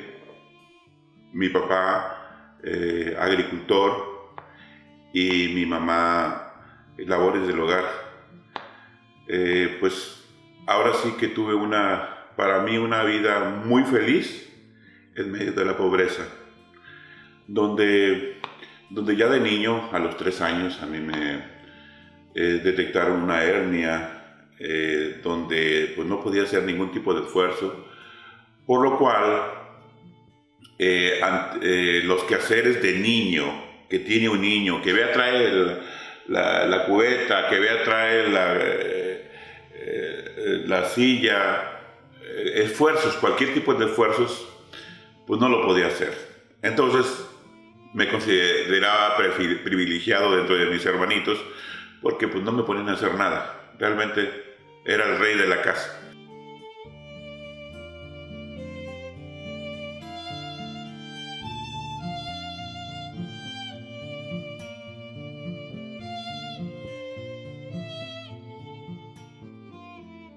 Yo fui la más chica de 9 hermanos. Mi relación con él fue pues muy bonita, ¿verdad? Nuestra niñez en el rancho. Yo viví en el rancho 4 años, como unos 4 años a 5. El tiempo que estuve, ya cuando crecí, tenía que ir a la escuela y pues nos fuimos lo que es el pueblo. Yo regresaba al rancho lo que era fines de semana, y pues la relación que tuve con él después de lo que yo recuerdo, ¿verdad? Fue en el pueblo. De lo que yo recuerdo de tu papá, ¿verdad? Pues ellos les gustaba mucho ir a ayudar a papá. Papá sembraba frijol, maíz, pues lo que más se daba ya, pues lo que era la caña, y ellos eran los que iban a ayudar a papá.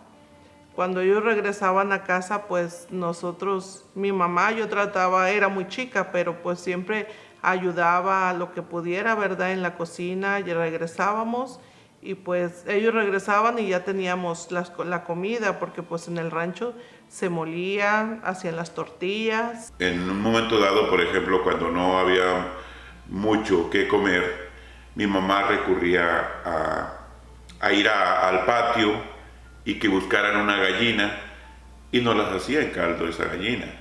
Allá se comía un poquito mejor, más orgánico, porque todo lo que había era del campo, recién cortado.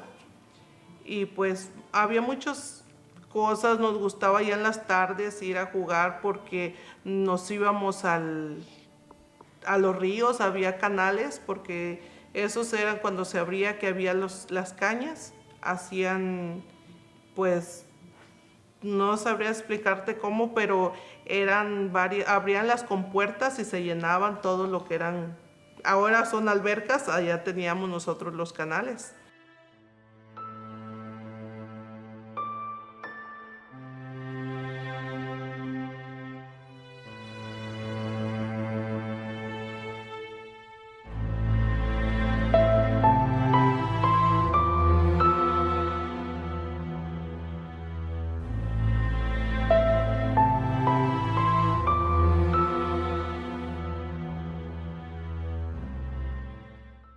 Cuando él estaba pequeño, tenía aproximadamente yo como 3 añitos y él tenía, pues estaba como unos 8 meses. Yo recuerdo cuando él ya creció más, era un niño bien, no imperativo, era un niño muy pacífico, pero al mismo tiempo bien centrado. Centrado hablo en la forma de que él era un niño que pensaba para hacer las cosas. Cuando íbamos a jugar, a él le encantaba siempre hacer bien las cosas. Me acuerdo que una vez a mi hermano, precisamente igual al que le hice la broma, a Eloy, que se le enreda una víbora de esas de colores, que es coralillo. Y la coralillo es muy peligrosa. Bueno, nosotros yo por la desesperación, yo la vi que se estaba metiendo, caminando él, metiéndose por medio de los pies, y lo jalo. Una coralillo tan peligrosa es que el piquete que de inmediato tiene el veneno y se riega en la sangre. Muy, muy peligroso. Y cosas como esas realmente, pero ¿qué pasa? Fuera de los ojos de mis padres. Donde ellos iban a querer que nosotros estuviéramos en el monte, corriendo en el peligro. Claro que no, pero estábamos donde ellos no sabían dónde estábamos, porque nosotros andábamos por todos lados realmente, sí. Cuando él se encontraba en un pleito o algo, él no hablaba por hablar. Él hablaba las cosas, no hablaba como los compañeritos, porque habían unos compañeritos que hablaban cosas. Y él tenía una, que recuerdo yo muy bien, él tenía una frase que decía, en lugar de decir una maldición, decía, y quería defenderse para los otros niños, él decía, "Asono semisinabo", o sea, no tenía sentido esa palabra, pero él se desesperaba y él quería decirles cosas malas, pero como él tenía una educación de mi madre muy bonita, y yo pienso que él se defendía de esa manera. Y pues una persona muy inteligente, estudió, siguió adelante, se graduó, y hasta ahora, pues, ¿qué más puedo decir yo de él? Hay tanta cosa que decir de él, porque pues tuvo muchos, desde pequeño, ¿verdad? Él se miró que él era una persona que siempre quiso salir adelante, quería aprender para poder, salir adelante con sus tareas, con sus cosas. Nunca se le dificultó nada. Después él tenía su propio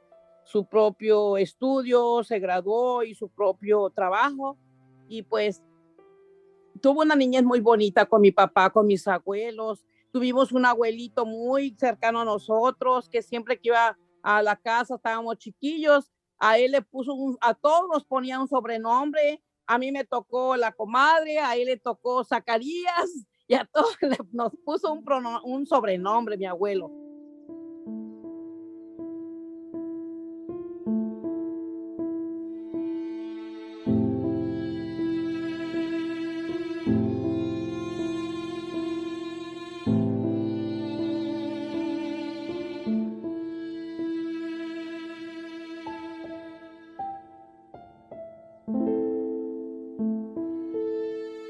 Yo recuerdo algo y pues sí, pero es un poquito triste.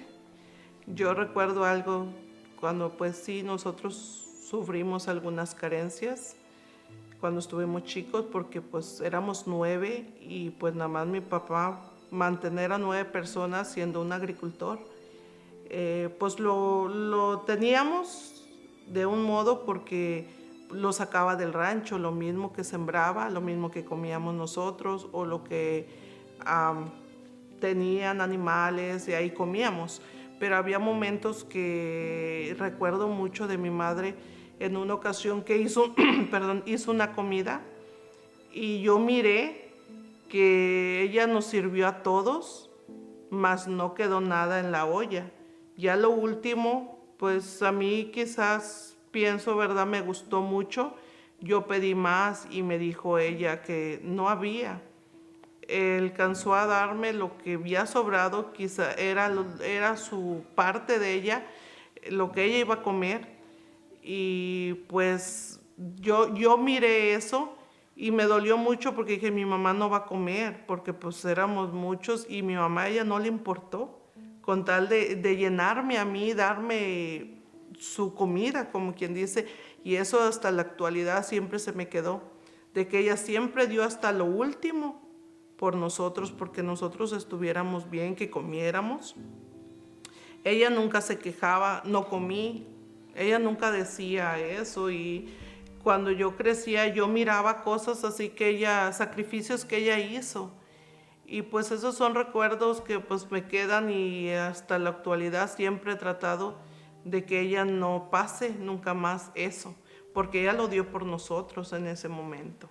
Y pues yo hasta ahorita, eso me ha quedado mucho de mi madre, que pues ella se quedaba sin comer por dárnoslo. Y a igual mi papá, yo recuerdo también de que pues mi papá pues siempre fue una persona responsable, porque pues siempre llevaba lo poco, lo mucho, siempre nos llevaba a él. Su vicio de mi padre fue jugar gallos y en ocasiones perdía, pero él siempre en que hacía algo, yo recuerdo cuando él, cosas que se me quedaron, ¿verdad? Que yo miraba que cuando él no podía llevarnos, porque él siempre trataba de llevarnos galletas, golosinas como uno de niños. Y pues él a veces cuando él perdía, yo creo que pues no le quedaba ya más dinero y él regresaba de noche, que no lo viéramos, porque nosotros cuando él regresaba, nosotros estábamos esperando qué nos iba a traer. Y pues en esa ocasión pues a veces no nos traía lo que eran las golosinas, pero pues siempre trató de tenernos lo que era la comida en casa, a su modo, ¿verdad? Pues del campo, todo lo que salía.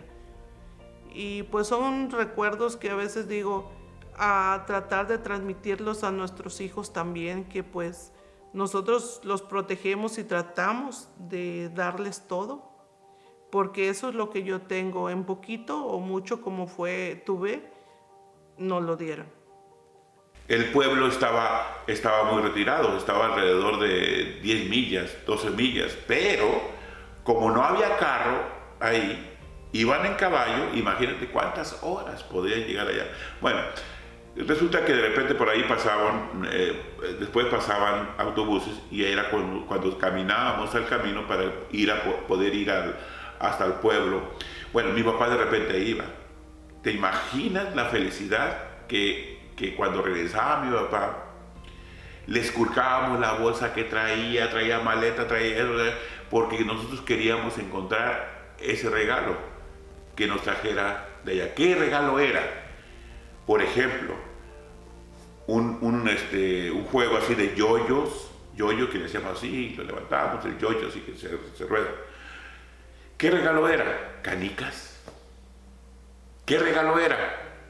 Un trompo, posible un carrito. Esos eran los grandes regalos que existían en ese tiempo y que esos regalos eran no todos los días, ni cada semana, ni cada quincena, ni cada mes. Y esa era una de las razones precisamente por la cual pues anhelábamos algo, sí, pero no lo anhelábamos como hoy lo podríamos estar viendo realmente por aquí en la vida cotidiana. O sea, de que queremos algo y lo buscamos por internet y todo eso, allá no. Entonces, como no nos lo prometían cotidianamente o siempre, no lo anhelábamos. Pero sí, cuando mi papá venía, nosotros esperábamos que nos trajera algo. Sí nos poníamos tristes cuando nos traía. El algo no era nada normal, eran 2 canicas, 3 canicas. Es más, traía una bolsa de canicas y como éramos muchos, éramos 5 hombres. Ok, si eran 20, nos las repartían cada uno, ¿no? Y éramos contentos nosotros jugando canicas.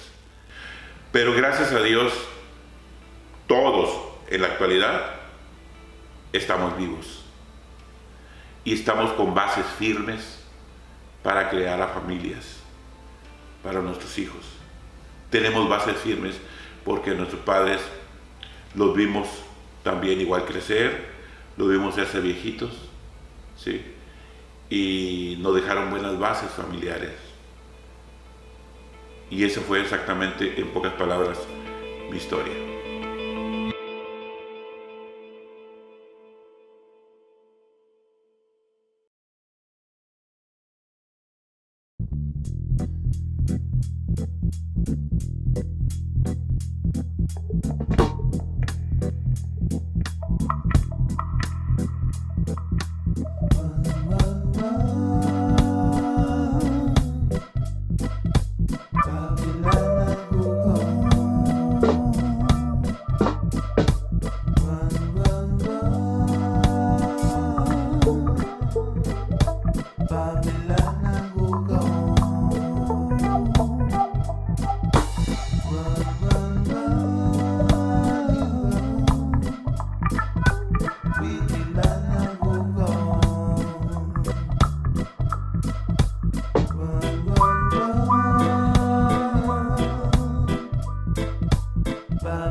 Chill. They've been waiting for me. What the fuck? Feel the morning on my face. Ain't a pill that I didn't take. Just And then it happens. That moment when your breath starts to slow. I'm asleep when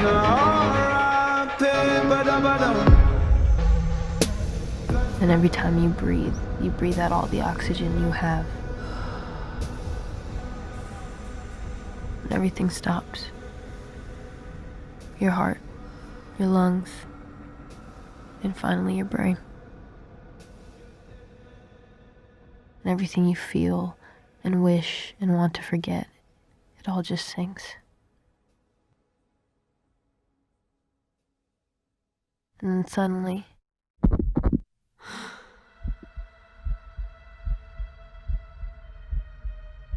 you give it air again, give it life again.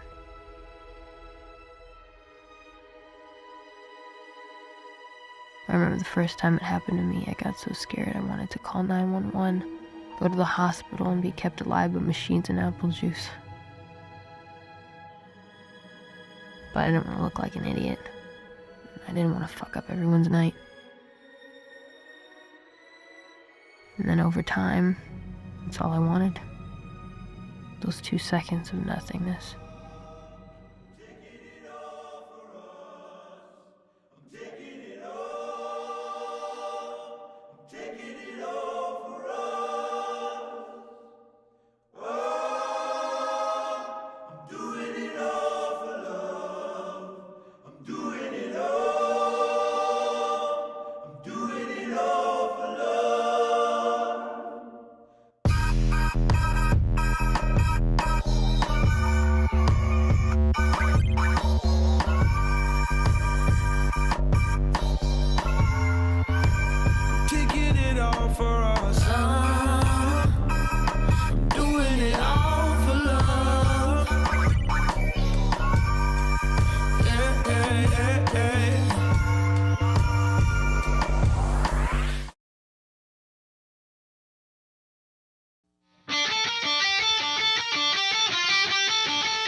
Philip is someone with difficult past. I get where he comes from. You know, I understand the nightmares. I understand the regret. I understand all the chaos that comes from living that type of a life. My life was chaos. Since I was 8 years old, I've been running with streets, I've been running with gangs, I was an enforcer for the mob, and said if you cross or defy or break this oath in any way, your soul will burn in hell like this card in your hand. You're to answer to the mafia first, then God, and then your family. I believe that I sold my soul that night. Growing up in the environment and neighborhood, I don't think he had a whole lot of choice, and he liked it, and he suffered for it. You know, they tried to kill him. He should be dead. I had a sense of power and a sense of backing. I had the mafia behind me. I have lived most of my life, 30 years of it, I would say, doing illegal activity. I liked collections. I liked the power that I had. I liked seeing people squirm.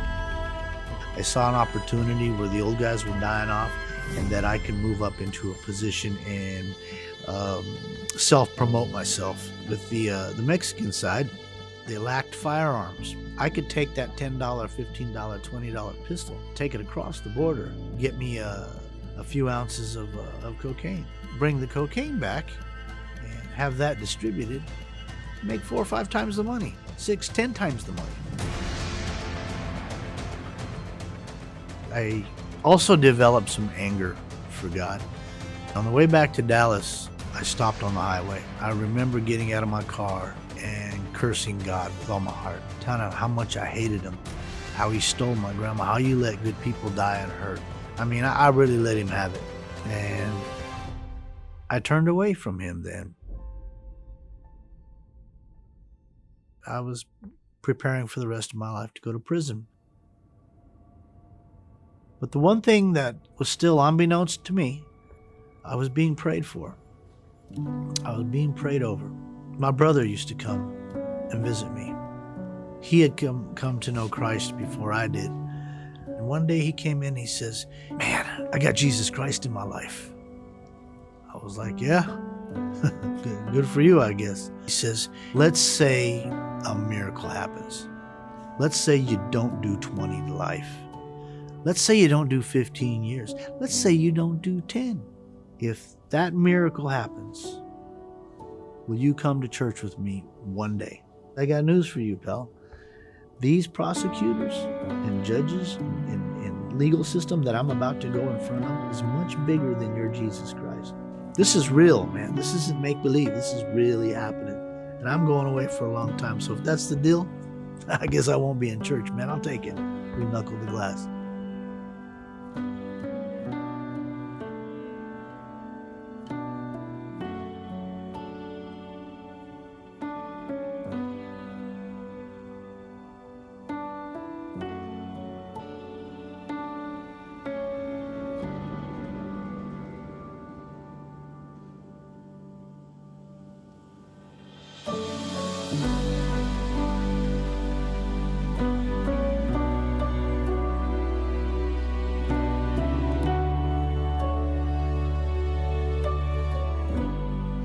Long road, and a lot of death, a lot of sadness, and freedom.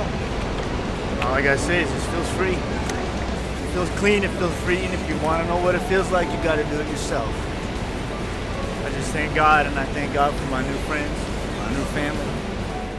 Gangster being shot, been through all the things that he's been, and is living for Jesus now. I want to hear from him. And here's what I want to share with you. A story like this just tells you that no matter what you've done, no matter what you're struggling with, no matter where you've been, there is grace for that. And God will pursue you. And if he'll save a guy like Philip, he'll save you too. Amen? He's come a very long way. And his past did not define him. What Christ did on the cross defines who he is. When Philip said, "Jesus, I confess you as my Lord, and I believe that God raised you from the dead," his soul belongs to God. His life is in Christ. He's a good person. He's a good Christian person. He'd do anything in the world for any of us.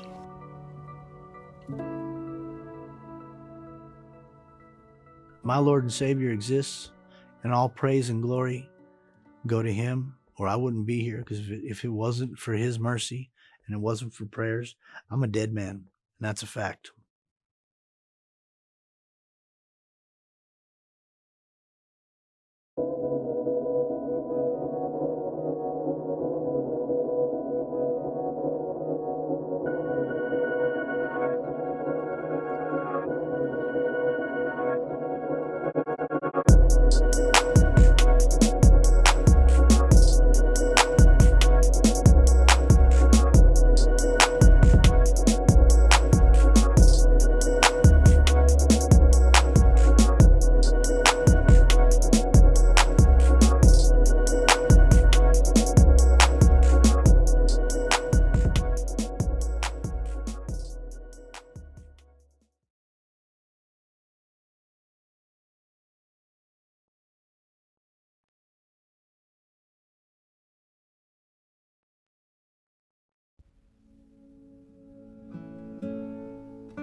I feel like my parents always encouraged me, honestly.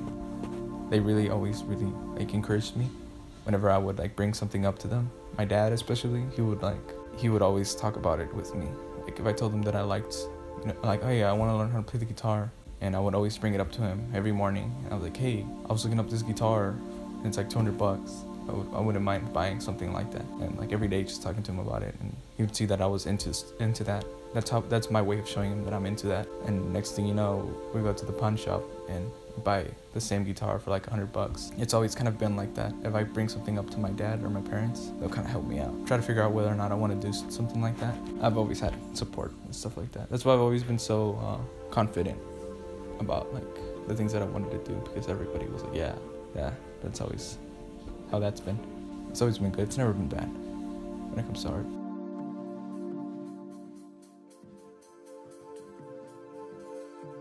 In general, there's like industry for everything now, and like it's messed up because try to take advantage of artists and stuff, whether you're painting or drawing or making music.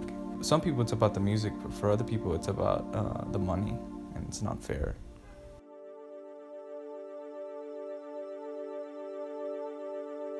I don't know, it's always important to have idols because everybody has an idol, and everybody's influenced by something, and you know, you can't just start making music and not have influences. They kind of set the standard for everything. Like I look at them like everything. I look at everything they do. So if I can, because sometimes you know I can't find them anywhere. I have everything I need to make things. I feel like everything I have works the way it should work, and there's no excuse for me not to make anything. It takes time, and I need to have like motivation. And it's like almost, it's instant, relatively instant. Like if you're making a song, people can hear you playing the music. Or if you're making a video, you know, people can see you filming it, but you're drawing in your bedroom, and if you're by yourself, you know, nobody's gonna see what you're drawing, so you have like a sense of security. Sometimes it's hard to tell whether or not your drawings are good. But then after a while, you start trusting yourself, or you start not caring. You stop caring about, you know, what do you think, what other people think. I feel like it's really risky to be a creative person and to have that be your career, because it's really uncertain whether or not you're gonna find success. That's how I feel right now. And I feel like I have too much freedom, and that's why it's hard for me to make something, because I'll be like questioning myself a lot. I've been questioning it a lot lately. I don't think it's gonna work out, if I'm being honest. I feel like it's just a hobby.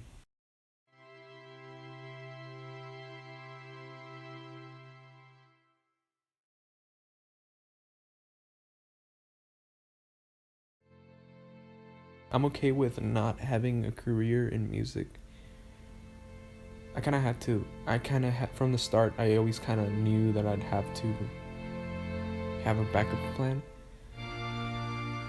Because, you know, there's always a chance that it might not work out, and, you know, I'll be okay.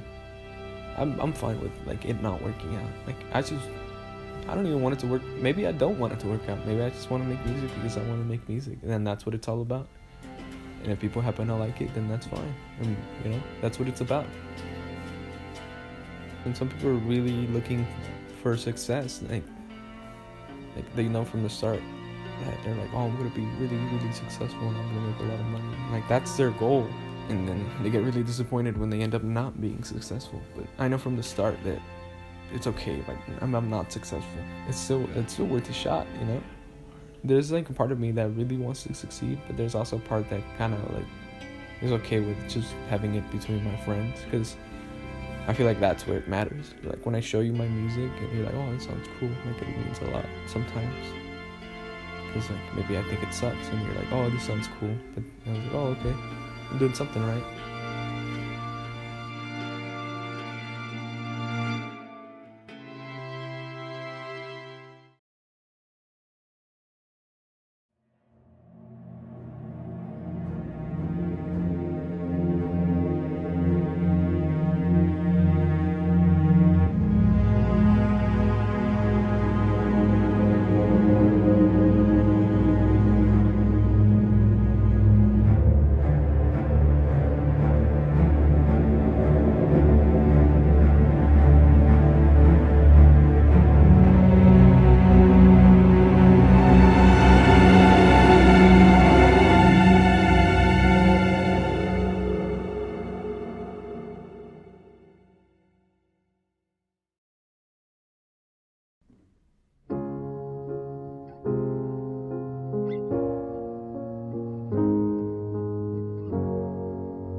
Baby really hurt me, crying in the taxi. He don't wanna know me, says he made the big mistake of dancing in my store. Says it was poison, so I guess I'll go home, into the arms of the girl that I love, the only love I haven't screwed up. She's so hard to please, but she's a forest fire. I do my best to meet her demands, play at romance, we slow dance in the living room, but all that a stranger would see is one girl swaying alone, stroking a cheek. They say, you're a little much for me, you're a liability, you're a little much for me. So they pull back, make other plans. I understand, I'm a liability. Get you wild, make you leave. I'm a little much for everyone. The truth is, I am a toy that people enjoy till all of the tricks don't work anymore. And then they are bored of me. I know that it's exciting, we're running through the night, but every perfect summer's eating me alive until you're gone. Better on my own, they say. You're a little much for me, you're a liability, you're a little much for me. So they pull back, make other plans. I understand, I'm a liability. Get you wild, make you leave. I'm a little much for everyone. They're gonna watch me disappear into the sun. You're all gonna watch me disappear into the sun.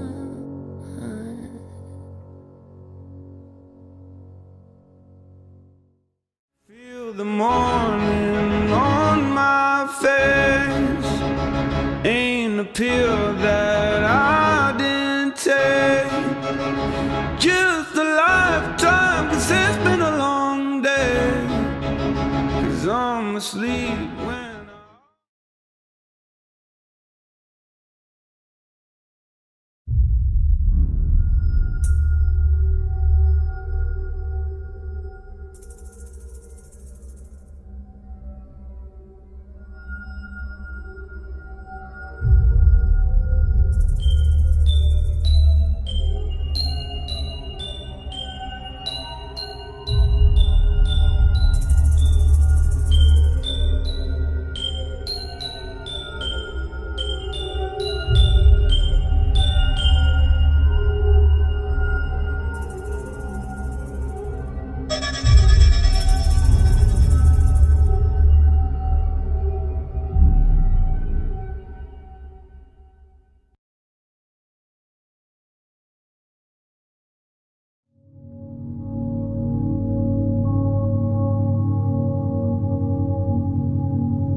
with professors, they always there when you need them. On your last day, you be sorry that you're leaving. No need to be sorry, your phone call away if you need them. That's just a few reasons. What else can we tell them?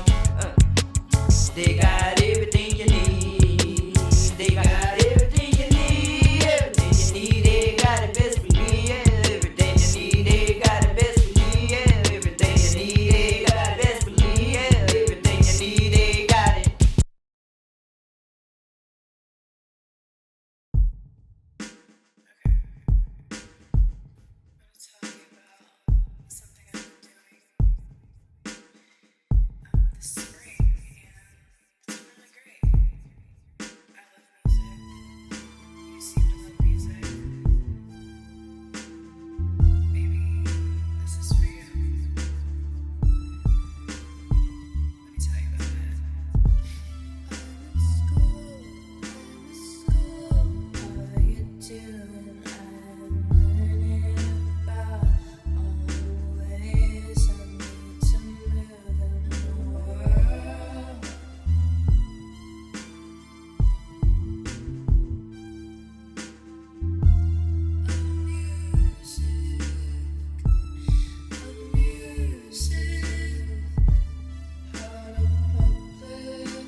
Searching online for opportunity, found my way around the net to HTC. Now I know what my degree will be. Audio recording technology. Come with us to the place where music is great here at HTC. Come join us where the people look great and a place to pursue your degree. So glad I found some opportunity. Happy I found my way to HTC. Now I know what my degree will be. Audio recording technology.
When no one listens to you, or you feel no one's listening to you,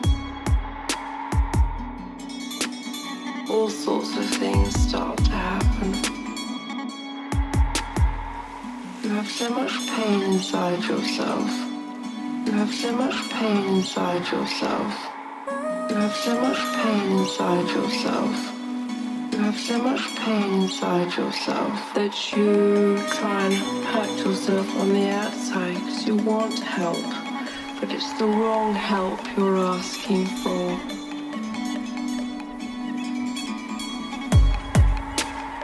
You want help, but it's the wrong help you're asking for. You want help, but you still won't help. You're asking